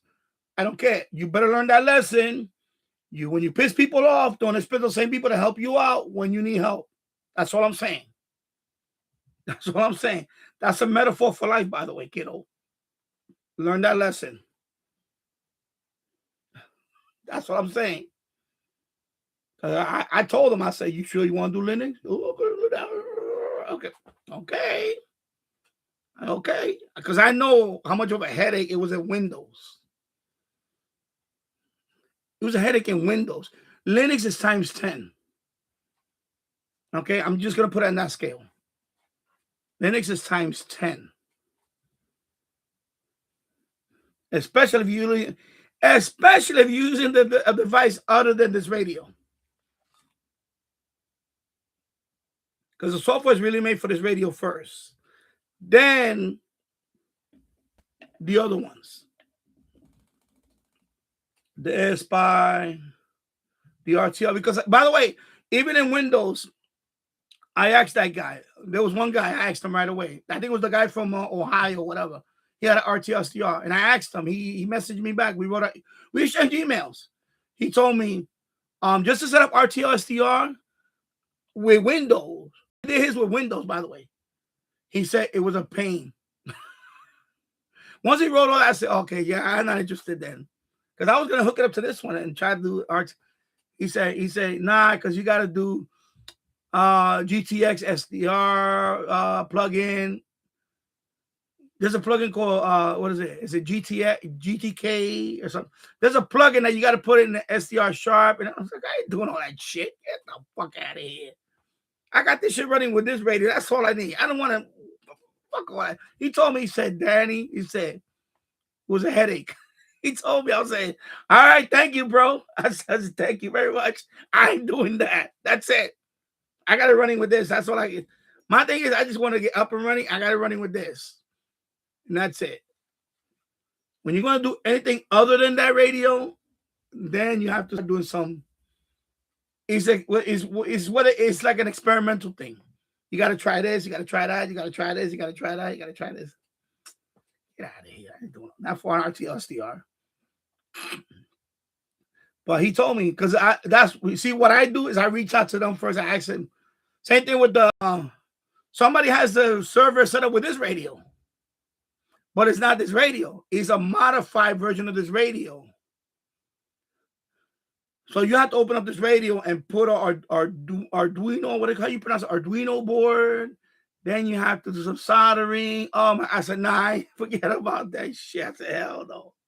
Once I went down that rabbit hole and looked it up, I said, nah, it ain't worth it. And by the way, even if you put this as an FMDX web server, the HT portion is not going to work. It's only the RDS is going to work, but the HD version is disabled because they don't have an HD version on this. So I say all that stuff, and you still can't do HD on it. So what's the point of modifying a radio like this? Forget about it. You see, by the way, this is another advice for you. Before you do something, anything, always do your research. That's a given.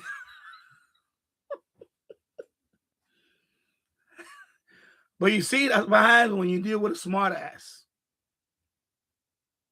Like I say, and this goes, by the way, this goes in life. And a lot of people make this mistake in crypto. And if, especially crypto. That's one thing I would tell people.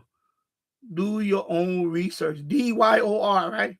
DYOR. Do your own research. And I do that for everything, by the way. Everything. Anything I want to get into, I have to do my research first.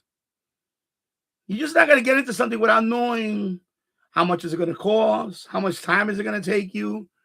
Is it worth getting into that particular thing? Or is it worth the investment or whatever? You always got to do your own research.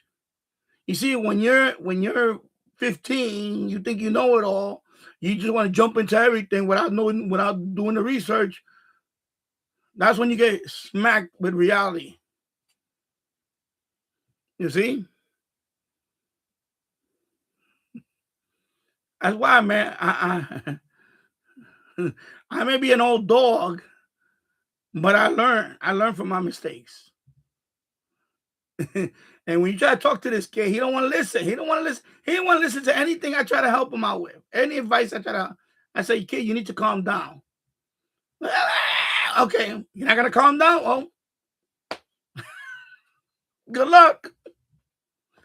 Salabi. Good luck.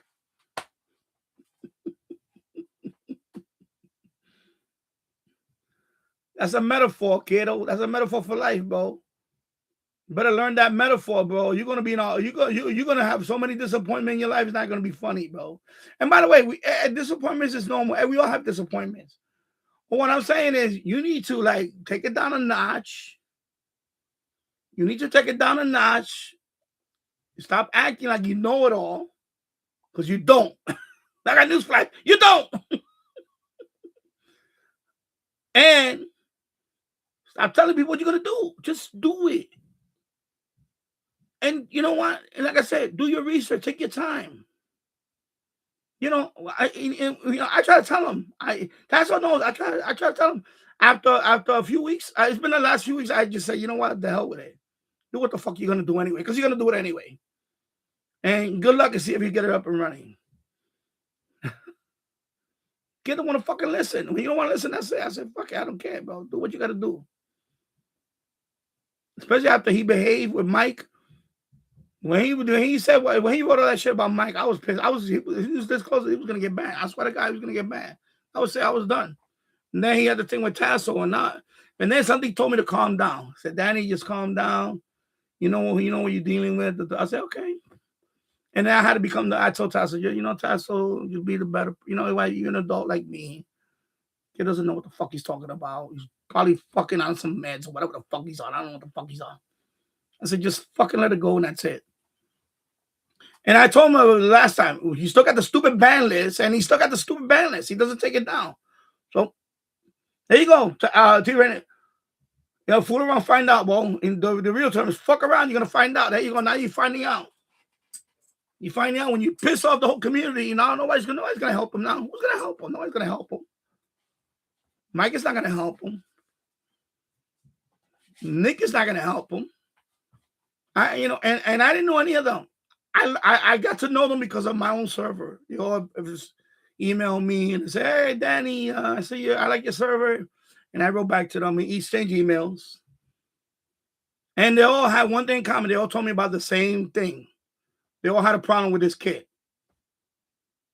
How you deal with him? I say, well, I don't deal with him. He behaves or I give him the boot. I don't deal with him. That's the way I deal with him. I don't deal with him. You get to a certain point, you're gone. That's it. So I told him, that's nothing you can do. Even if you ban the IP address, you change the IP address every 2 seconds. So the only thing you can do is shut off the chat. And that's it. And what I do is I'm not on every day now. My server's not on all the time now. That's it. And that's on. That's how I deal with it. And I was telling Mike, but he was like, I don't know what to do. He wrote emails me like, and I was like, he didn't know what to do. And I was like, and I told him, I was the one that told him, just shut off the chat. That's it. If they're going in and out there all the time, just kill the chat. So he finally killed the chat. Well, he killed the chat for another reason, but I'm not going to talk about it here. But he wrote up. Anyway, it was disturbing. That's when I thought about cutting him off. But I said, I'm going to give him the benefit of the doubt because, sometimes when we're young, we're too emotional. I was that way too when I was young. I was kind of emotional, but I didn't have a mentor. See, I'm trying to be his mentor. I treat that kid like he's like a son to me. I kind of took that son approach to him. I said, but when he keeps doing like this dumb shit about the ban list on his thing, that really, I'm looking at him and I'm looking at the people on the ban list. I'm like, these are the people that could be helping you right now. And he put them on the ban. He had Tasso on the ban list, and I'm like, and I guess I guess he saw the live streaming and he took him off. But I was him. I'll get rid of the ban list because he's just being. Why would you put a ban list on your own channel? That's just dumb. And he doesn't want to listen. So you know what? You get what you reap what you sow. Remember that. Remember that. You ever heard that saying? You reap what you sow. So when you piss off your community, don't expect the community to help you. Don't expect them to help you. So now that I went off on a tangent there for about 25 minutes, sorry about that. But that's why, I started laughing too, because I'm going to be up all night watching. And if he connects, it's a miracle if he connects today.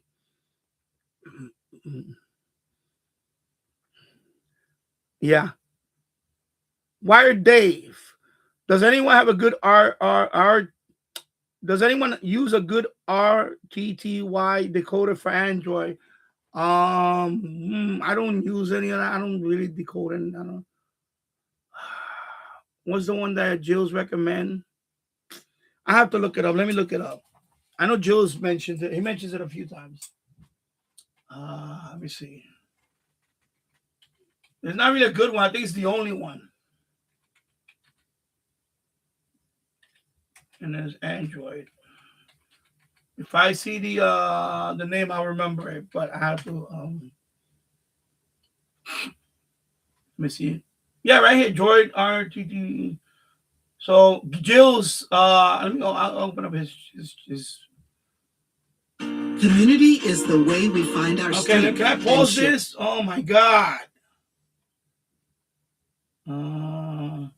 Yeah, but this is 4 years ago now, so I don't know.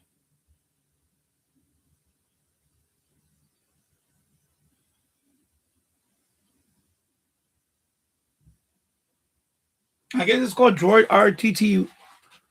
I guess it's called Droid RTTY. I have to let me verify that. I think that's what it's called. Let me see. Yeah, right here. Yeah, so that's the one that everybody recommends. That's the one that he recommended. So it's called Droid RTTY. All one word. Droid RTTY.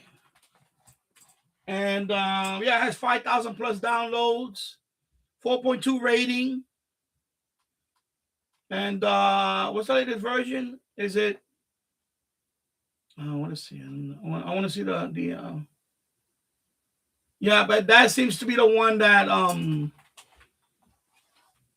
That seems to be the one that he recommended 4 years ago. And I just looked it up and I see it right here in the yeah, Droid RTTY epitome.com. Yeah.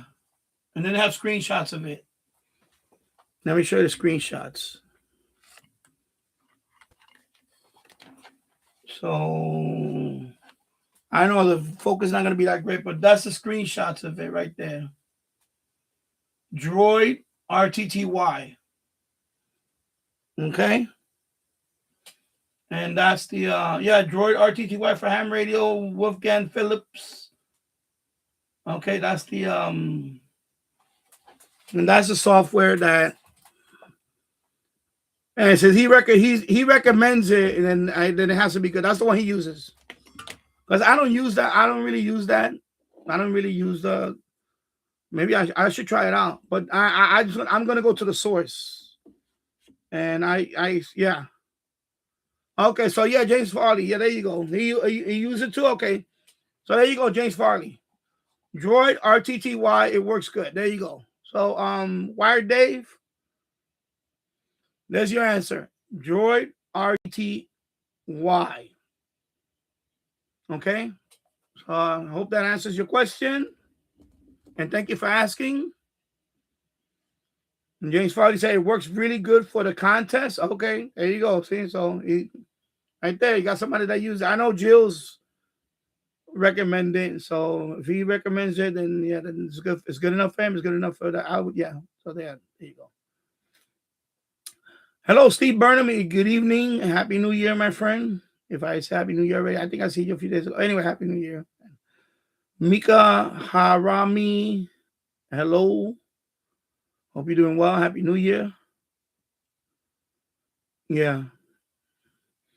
And then one more thing about the kiddo. You know, he was here the other day, and the other kiddo is egging him on, like, oh, you know, we have. And I told the other kid, he hasn't been here, the Jet NG, whatever kid. I told him, do not bring that drama stuff over here. And that's another thing about this kiddo. He gets involved with drama, like YouTube drama.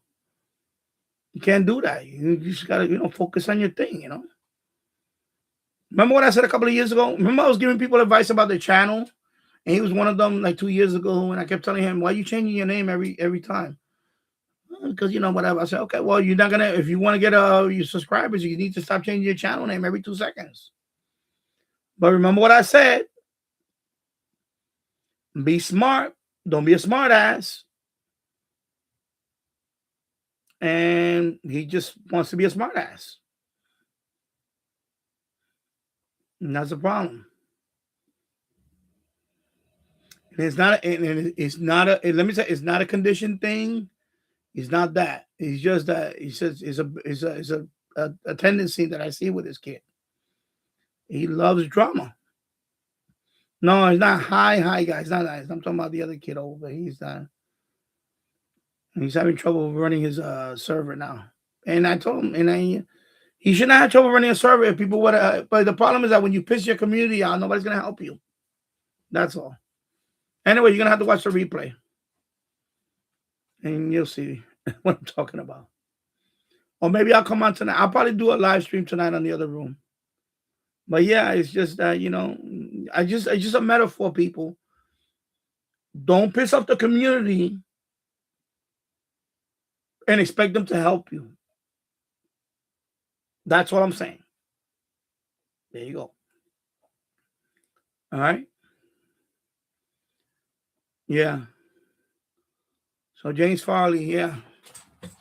So right now, okay. Anyway, the ham, I bring it back. I bring it back. So I was looking for the other computer. I found it. So anyway, that computer already has Linux Mint. So the ham cloud, I remember you saw it last year, right, James Farley? This one.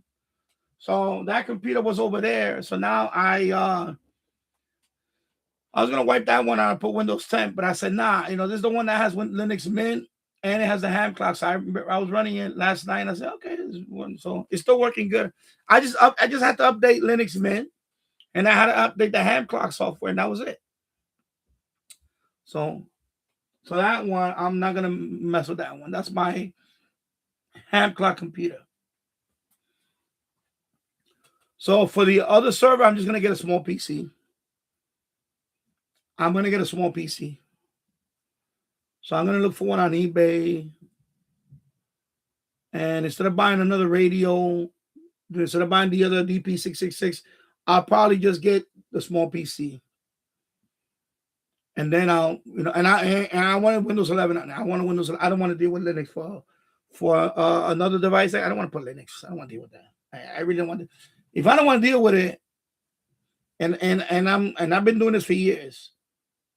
Good luck, because I don't want to. Windows 11 broke my head trying to set up the server. I want to deal with Linux. I tried Linux the other day with this. I tried to install RTL with this on Linux. It was a pain in the ass. It was a pain. I got it to run. It was running fine. It was running fine.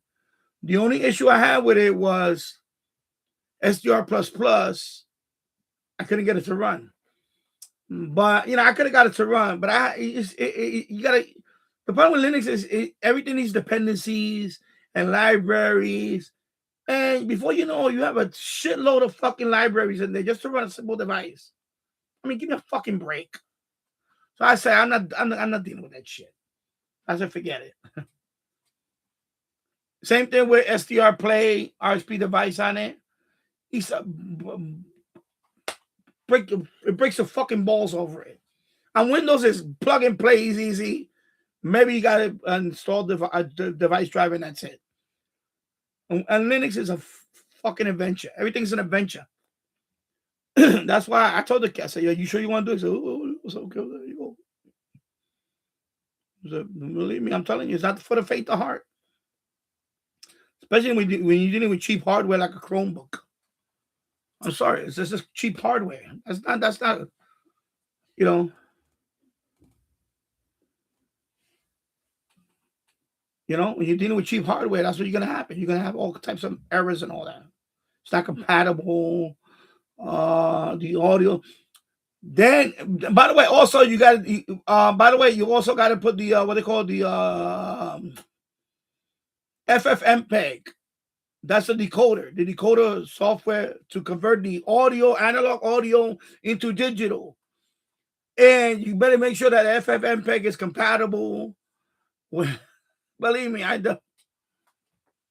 I actually and I'm familiar with FFmpeg because I used to install all that shit when I have tube sites. Yes, at one time I had tube sites. I had my own tube sites. Of course, they were catered for dating purposes, but I ran a few tube sites before I retired from all that crap serving But yeah, I had tube sides. And by the way, those tube sides, you gotta run FFmpeg MPEG install. You gotta run something called Image Magic for the thumbnails. It's all these dependencies. Everything with Linux is dependencies. It's libraries and dependencies for everything. Every device has. And if your hardware is not compatible with anything, then you're out of luck. You can't use it. So if you have a Chromebook and there's a particular, if, for example, if the sound card is not made by, give me a maker. I don't know. I'm off the top of my head. I can't remember. It was Intel. If it's not a basic Intel, whatever sound card or Yamaha sound card in Linux, then you're gonna start. You're gonna go crazy because those are the generic ones like Intel, Yamaha. There's a few more. Same thing with video card. The video, if the video, but if it's a Chromebook, it's already set up. But I'm talking about like really specific stuff. Then you're gonna have a hard time. You're gonna have a hard time setting that shit up. And I'm telling you, because I did it the other day here. I spent all night.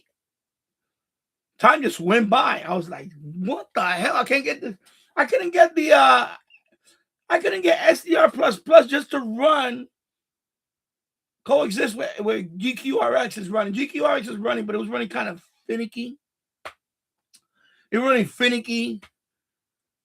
RTSDR was running fine. I installed that 1, 2, 3, but it's all command line. GQRX, oh my god, I had to reboot it because it didn't want to show up on the when you pull on the menu. It didn't want to show the RTL one on this, device number, whatever the hell.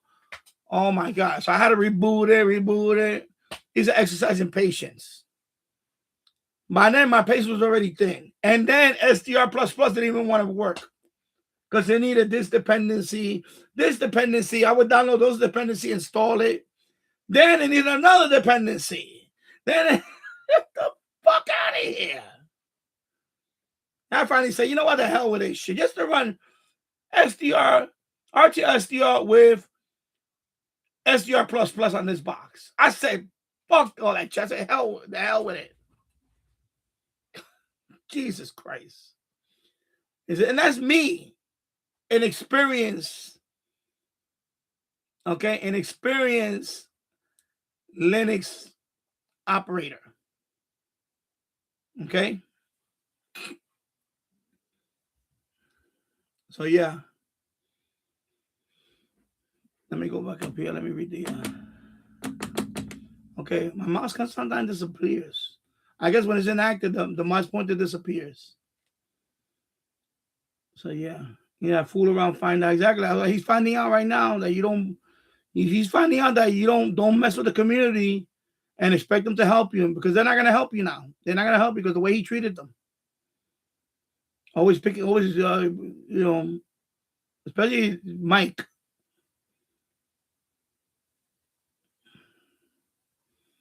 Mike is a good guy. Mike, I think Mike was the first out of all of them to welcome me into the community. It was Mike.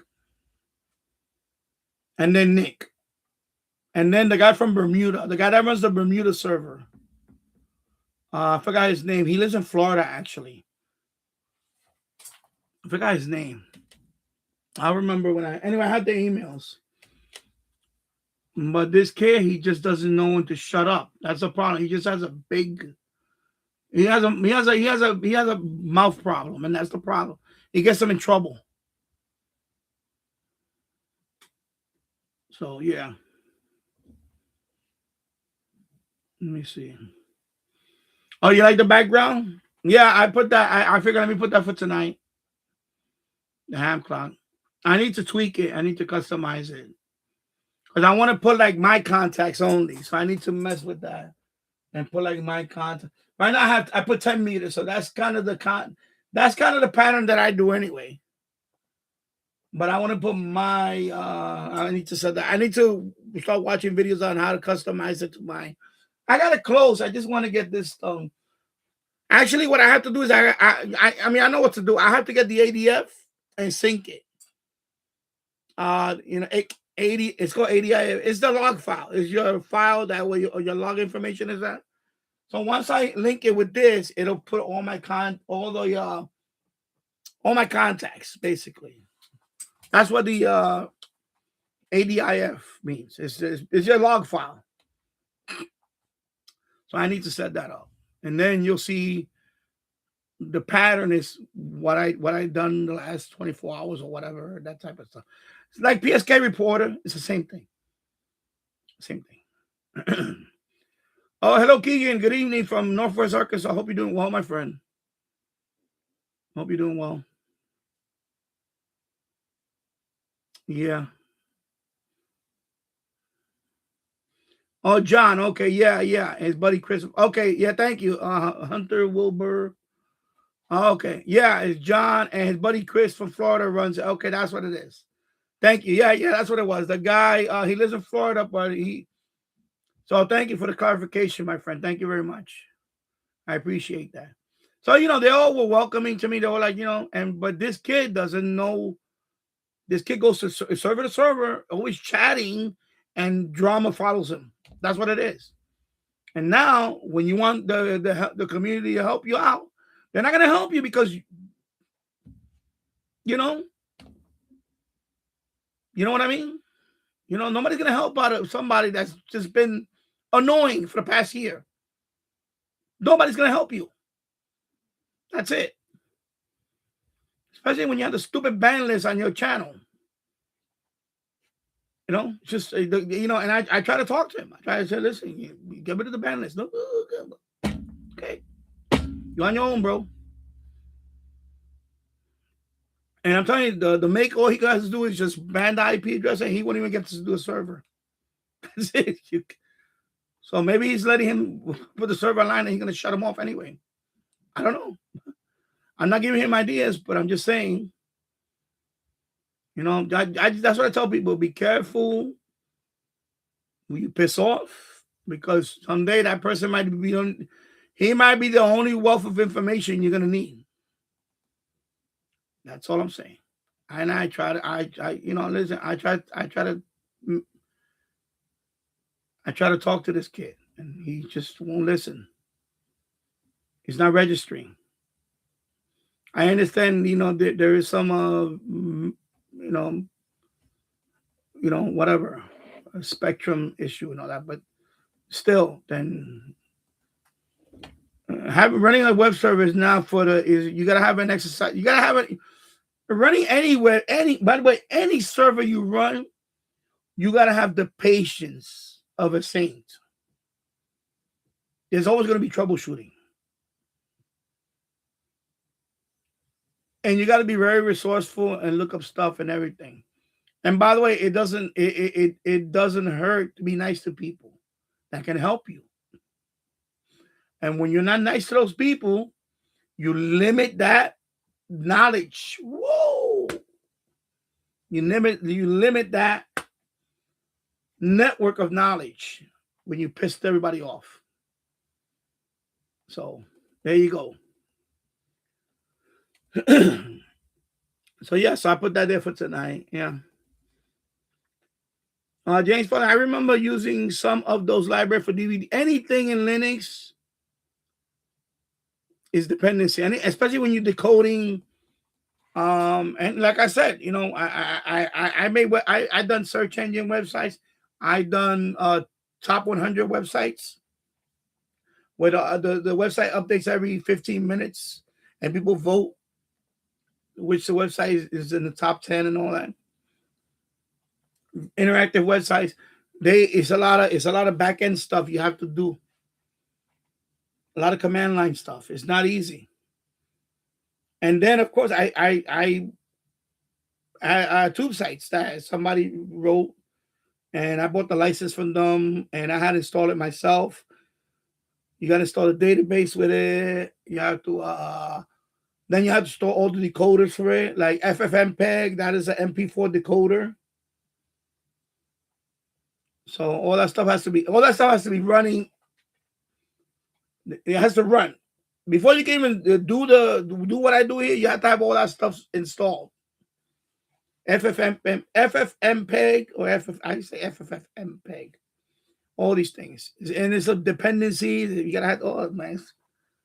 And the kid don't know what he's getting into, but he wants to be a smart ass. Well, there you go. Now you're getting to taste the humble pie. Now you're gonna get humbled. You see, it's not all about what you want, bro. It's you know, life don't work that way, kiddo.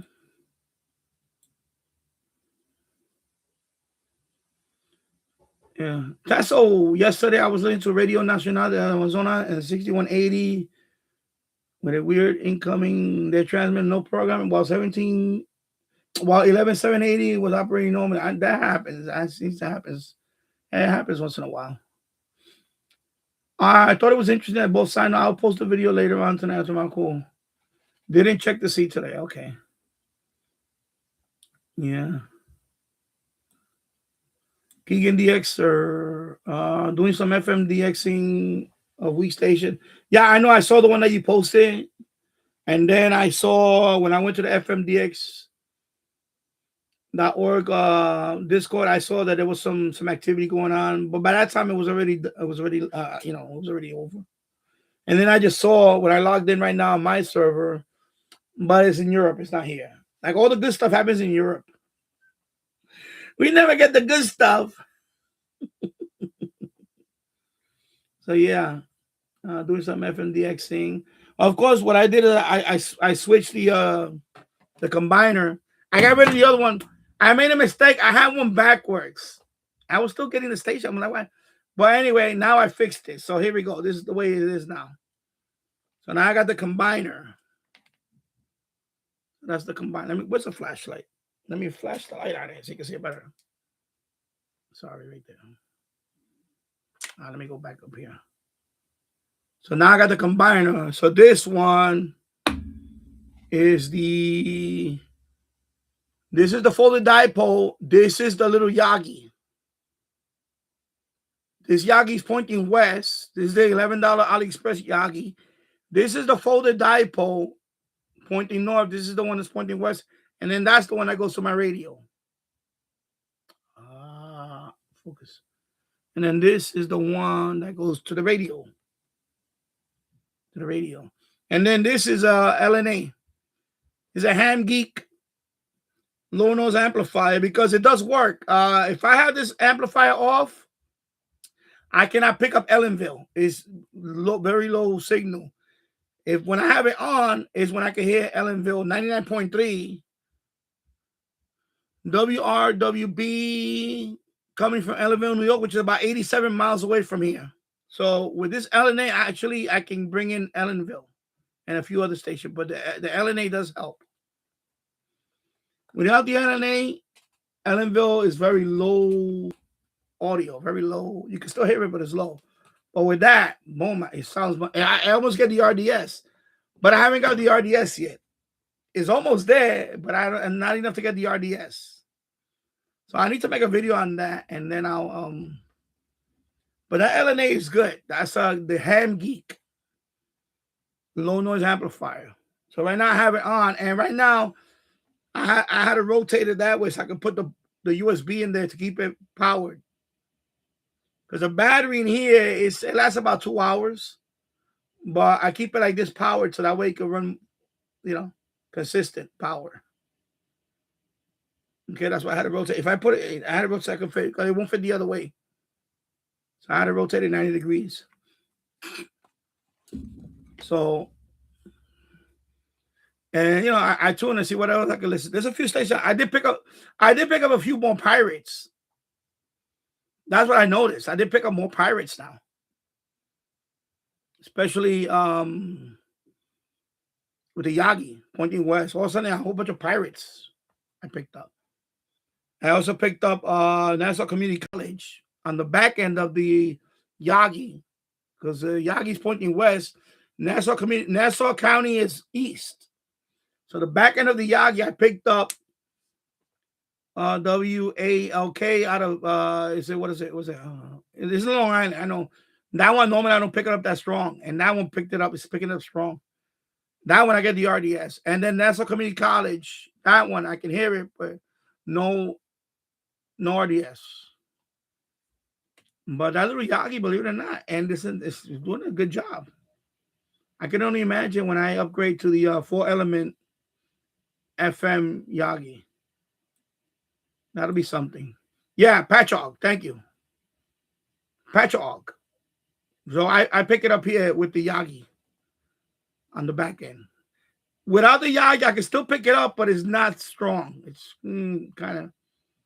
I get it on the because I have like an FM folded dipole, so I get it on the right side of it. So I get it on the right side. It's kind of weak.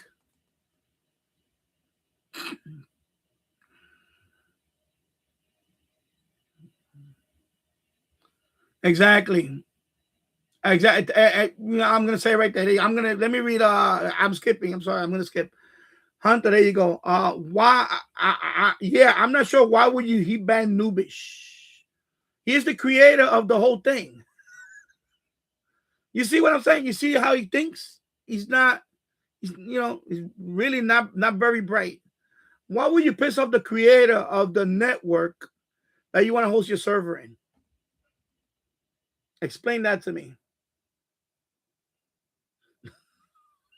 Thank you. Exactly. Why would you? Oh my God. And he's a nice guy. Yeah, I never had an issue. I never had an issue with anybody in there. I mean, yeah, is there a few nitpickers that come on us? Yeah, but those are not they're not the usually the ones that are nitpickers, those are users. None of them have the server. None of them own the server. But all the server owners in the Northeast have already said, yeah, Danny, nice to see a New York City server. Thank you. And welcoming. Well, except for Ivan. I don't know, he just doesn't like me. But that goes way back. I don't know. And I don't say he doesn't like, he just doesn't want to talk to me. I try to reach out to Ivan. Ivan just doesn't want to talk to me. I don't know why. It's okay. I don't dislike the guy or anything. But he doesn't talk to me. I think only one time he might have said something to me on another chat. And it wasn't even hello. But it's okay. I'm not everybody's cup of tea. Yeah. So let me finish, Keegan. I'm sorry. FMDX in week station and listening to some streams and attempt to stream match. Yeah. And one of them is a hip hop station and had your stream on the same time as the beat started. Okay. And yeah, I know, Keegan, Diary of the Mafia. Yeah. Mika says, Carl Sagan, if you wish to make an apple from scratch, you must invent the universe. Well, I don't know, something like that. Anyway,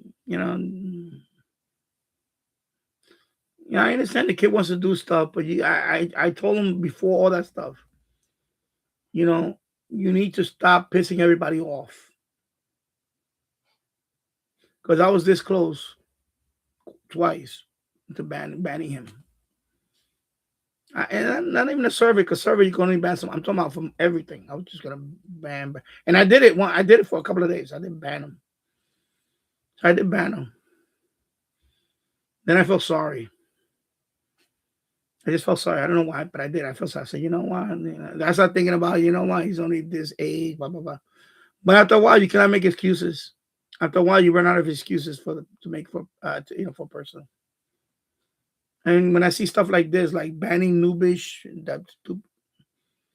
you know what? You're going to get what you deserve. It's going to happen. And good evening, Andy Randomness. Hope you're doing well. Hope you're having a good weekend. I just took that on my decorations, and it's kind of bittersweet because, Christmas, like the holidays is over. So now I'm like, okay, back to normal. I was enjoying the holidays a little too much.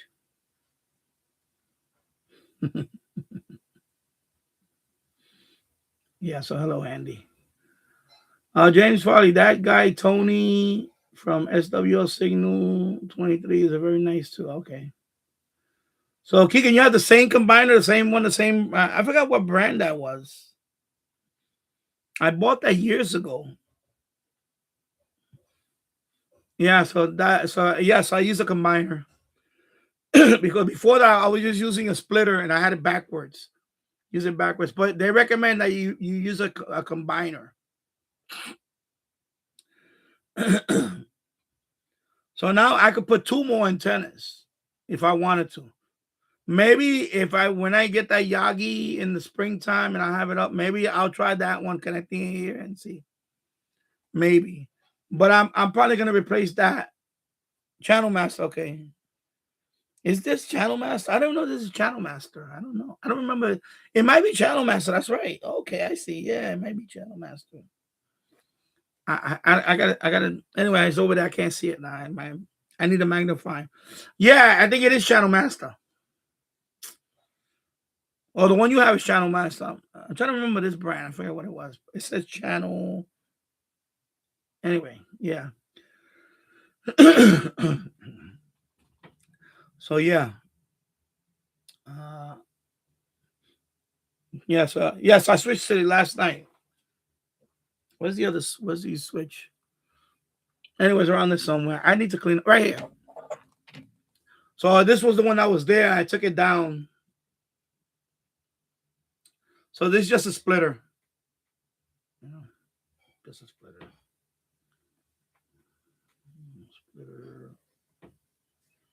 Yeah, so that's just a splitter. So I took this one out and I put the combiner. So, and then of course the right now is the FM dipole is on that one. Channel Plus, okay.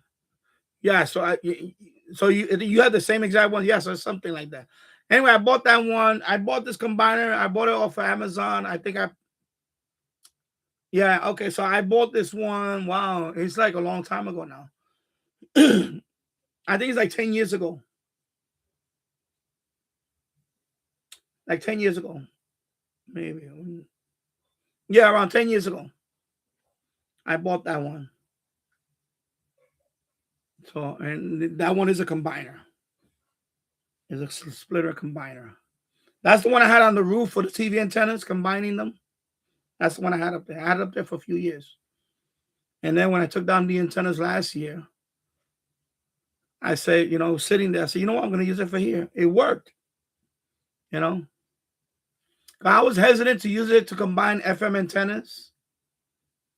But I said, let me see what it does. And it worked. It works pretty good. So now I'm able to get here and there. Although sometimes I think that there might be a couple of stations that might kind of interfere with each other. But I haven't had that issue yet. So far, it's been working the way it should work. So now I'm looking forward to next summer when it's warmer, whatever, and to see what I can really pick up now, because now I'm going to have 2 antennas now instead of 1. So I should be able to pick up I should be able to get some good stuff. But also by then, that little Yagi is going to be gone, and I'm going to replace it with the 4-element. So I'm going to have the 4-element. And that one, I'm probably still going to have it pointing west. Or even, yeah, I know. I picked up your local KUAF. That would be nice. Yeah, that would be nice to pick that one up again. And that one I did it that one I did it during the live stream. That one was on a live stream too. And that one was with the Qdosin, not with this one. It was with the Qdosin.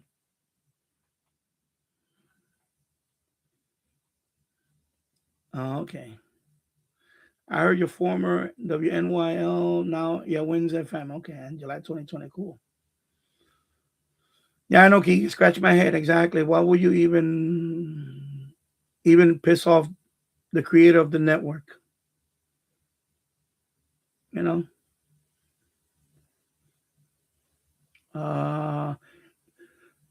Excuse me. Ham Radio Times. Happy New Year, and you too. Happy New Year to you too, my friend. Nice build, the DX100 and the 302.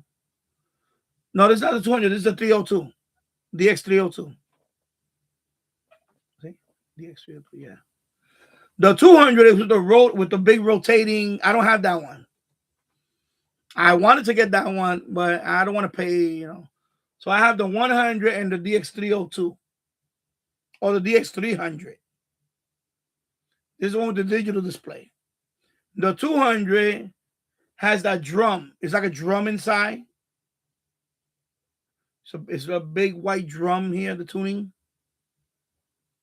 That's the 200. So the body's similar to this one, but it has a big drum and there's no digital display. I believe that one has no digital display. Correct me if I'm wrong. The 200. So this is the 302, but there was also a DX300, which is basically the same radio. Okay, so yeah. But anyway, thank you. Yeah, also exactly, James Farley. I use my phone at I just take a picture of exactly. But yeah, so I think it's Channel Plus, the ones, I do have a Channel Master amplifiers right here. Where the hell is that? Right here. This is the one I had up there. I took it down. See, this is the one I had up there.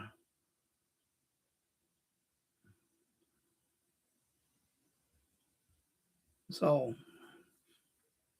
and I was thinking about putting this one on the roof because I took up the FM. There's a switch. I opened it up. There's a switch to take off the FM trap and use it for FM. So if I want to use this for FM antenna, you have to open it up and there's a trap in there. You have to disable that. So by default, it blocks the FM signal for television. So if you want to use it for FM only, then you have to open it up and there's a switch and then you just disable the FM trap. You can see it right there. It says it right there. FM trap controller side factory set in. So you have to disable that. So I could use this now as an FM amplifier for my FM antenna because I don't use this for television. My over the air works fine. I don't need this. If I want to use it, I can use it, but I don't need it. So I can use it, but I don't use this right now because this little amp actually does the job. And plus this, the problem with this is you got to feed it power. With this, you got to feed it power right here. You see, there's the power and the plug. There's a plug right there. You have to feed it power always. If you don't feed this power, there's no bypass. That's a problem with this thing. There's no bypass.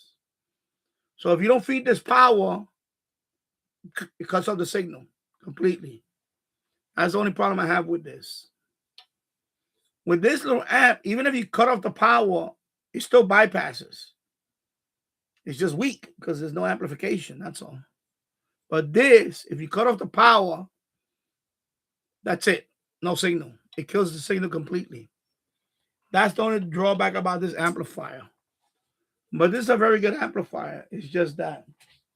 So maybe I may put this one on one of the antennas or who knows what. I don't know. Who knows? Maybe not. I don't know. But yeah. Where I'm at now.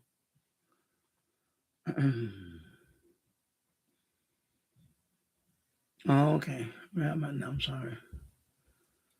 Good evening, RRT08. I hope you're doing well. And he said, back to normal for me Monday. Yeah, I know my son going back to school. He's not happy about it right now. He's a little anxious. He doesn't want to go back to school. So, because, they going back to school Monday. Because normally they go back to school the day after New Year. But this year, since it fell on a Friday, it kind of makes sense not to go back to school one day and then you got the weekend again. So they gave him an extra day. So Monday he goes back to school. So he's not happy about that. He's like very I can tell when we mention school he gets a little anxious. It is what it is. I didn't like school either as a kid, but I think most of us didn't like school as a kid. I don't know who liked school when they was a kid, but especially with this, because the teacher she just gives us too much homework. My God, it's like I'm surprised she didn't give him a package.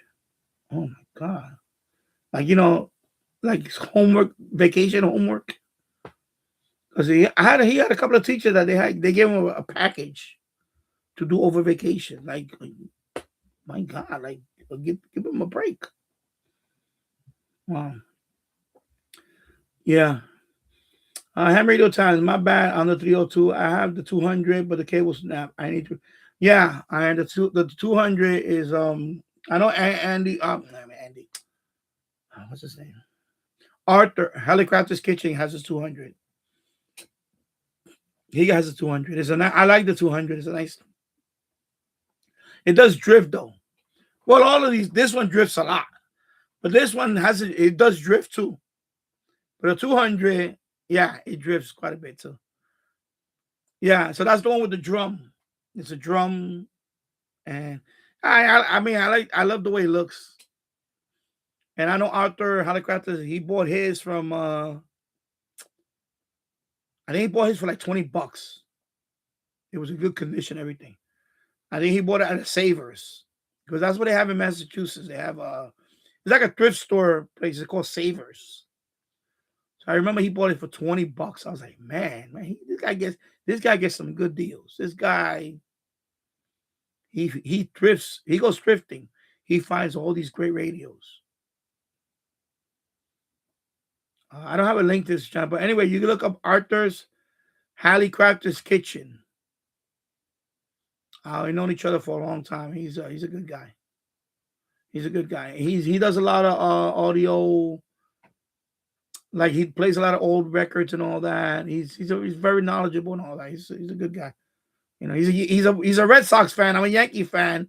That's the only thing we don't agree on baseball, but he's a great guy. He's a cool guy. He's a very stand-up guy. So I need to pay him a visit. Yeah, so he has that radio. He has a DX200, and he showcases in his channel. Keegan Diaz, I use an Antop brand amp with gain adjust. Okay, so you got that's good with that's a good thing too. I don't have. I'm looking into that too. Get something with a variable or a gain adjust, like you said. For my Philips SDV 2210/27 rapid ear antenna. Okay, yeah. You can say that's how I felt when I had to go. I know. We all did. It was like I only like the recess and teaching. I know, same here. Recess. Well, recess, I didn't do much. I would just sit out there and I didn't play with anybody really. It was just a break from the stuff. Yeah, I did like when they were bringing that big TV cart into the room and we had to watch something. That was pretty cool too. Or even when we went to the auditorium and had to watch a movie, that was okay too. Yeah. RT08. I have Savers next time over. Yeah. He finds this guy Arthur. He finds a lot of good deals at Savers. He's bought weather radios there. He's bought like I told Radio Shack DX200. He bought it from there. He's bought a bunch of radios from Savers. Because over here, Goodwill is horrible. Some is like in Florida, Goodwill was pretty good. Up in Niagara Falls, Goodwill was good. But Goodwill in this area, well, Goodwill in Yonkers is gone now. It's in Elmsford. They closed down. I guess they had too many shenanigans going on. But Goodwill around here is not that good. But we don't have a Savers around here. That's what he goes to also. He goes thrifting and Savers. And he always get good deals. This guy, I'm not jealous of anybody, but he gets because this man knows how to get the deals. He gets some good deals. He bought a Kenwood R2000. He got his for I forgot what it was. $100 or $150. But his is in better condition because mine is missing the RF attenuator and my single sideband doesn't work. I paid $50 for this one, but this was Craigslist. Well, he bought his from one of those places. He paid $100. He got his for $100. A Kenwood R2000. For I believe it might have been $100 or $75, but I know he got a real good deal because he got it first. I think he got his first, and then a year later I got mine because I wanted this radio for a long time, but I got it through Craigslist, and it's of course it's missing the attenuator, RF attenuator, and the single sideband doesn't work. But I got it for $50. You know, I got lucky. Somebody was selling it. He was selling it for $100. I told him, listen. Being that it's missing this and this doesn't work, I'll give you $50. He said, deal. I said, I'll be there tomorrow. I ran over there. Give me that. Give me. He lived in the Bronx right there. So he was in the Bronx. So he said, okay. Yeah. I think it was his dad's or something. I don't know. Something. But anyway, I was, Craigslist ad. That's why also Craigslist. Also look on Craigslist. I seen the X200 on Craigslist. I think somebody was selling it for like $100, $150. But at that time I didn't want it already because I already got the deal. I got lucky with the 302. I got this one off of eBay for $50. I think $60 total with the shipping and everything was $60. I won a bid. Nobody else bid on it. I got it last minute. I got it for like $60. And this one is almost in mint condition. I think they got it from an estate sale. I lucked out on that one. And this one too, $50. This one I'm paying $50. These are both eBay. I think those two and the Yaesu, the FRG 7700. That one I paid more. I paid like $225 for this one on eBay. Those are the only three radios that I bought from eBay like that, like eBay. But I really lucked out on everything else is Craigslist. All the Helicrafters radios that I have, they're all Craigslist. National Radio, that's Craigslist. Hammerlin Radio, that was a Craigslist. I would not buy those on eBay because the shipping, they'll kill you with the shipping. The shipping will be ridiculous. We were talking about it the other day. And sometimes they do that on purpose. Like, you'll buy this radio for like, the price is $150. But then the shipping is like $100. Like, is that going to cost you $100 to ship this radio?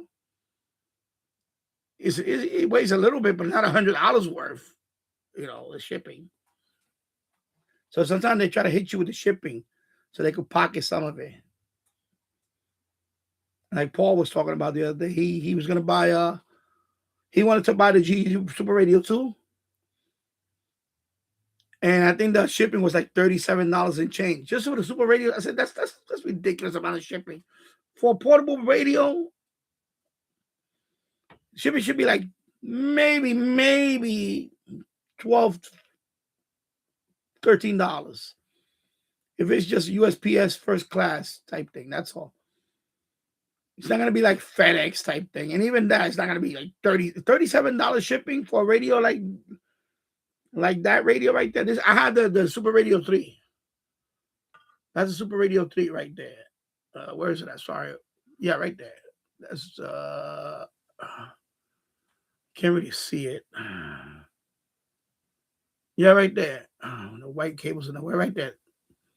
With the red tuning dial.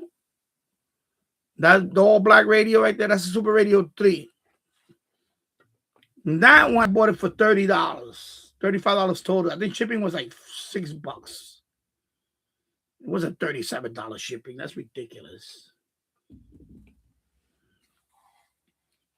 It was like, I think it was like 20. I think the price was like $27 or $28. And then it was tax. And then I know total it was like $36 and change. So the shipping was not even $6. It was like 5 and change the shipping, if I remember. And they packed it real well when it got here, and no issue with it. I had to clean it up though, because it was kind of filthy. But so when he told me that the woman wanted, I said, yeah, she's trying to rip you off. That's all. You know, she's trying to rip you off, right? $37 shipping for a radio light that's not even that big. And by the way, that radio's not even heavy. It's not heavy. It's not a heavy radio. So yeah, it's ridiculous. Yeah. Let me see who's tuning here before I. Anyway, I'm not gonna talk. I'm talking to anyone. Forget about that. Let me see who's on there now. Let me see who's on there right now. Okay, Chile. Santiago de Chile, Chicago. Okay. All right. I don't know if he's on here, but let me see if his server's online. Let me see if he got his server online, bro. Let's celebrate. Let's see. Nah, let me stop, bro. Let me see if his server's online. Come on, bro. Let's see, his server's online. Nope, it's not online. It's offline. He's offline. He's offline. Yep. He's not online. There you go. Anyway, figure it out. But you know, the motto is don't piss off your community, because you might need the community one day to help you out. That's the moral of the story, kiddo. So anyway, I'm gonna sign off now. I may be back later on the Boiler Room, do some DXing tonight. Maybe not. I don't know. I'm getting a whole bunch of viewing hours, so I'm back up to what I have, over 400 something viewing hours this month. So that's kind of the average that I'm doing now. That's before I took the break. I was down to like under 200. So now I'm at 400, and wow, probably gonna go over 500 after all said and done, and tabulate all the viewing hours. Especially New Year's Eve, I got a whole bunch of viewing hours on that alone. Of course, I got hit with copyright for the ball drop. I was doing good, and the ball drop got me the copyright. The ball drop. Now, YouTube really nickel and dime you. Wow. 6 hours in, I was doing good. And then the ball drop, I went upstairs to spend it with my family. And then when I came down the next day, I saw your copyright notice. And they showed a picture of the ball drop. The CBS Nashville. And I was like, are you kidding me? Anyway, so thank you for watching, everybody, and enjoy the rest of the weekend. And thank you for watching. I'll see you on the next one. Take care of you all. Bye-bye.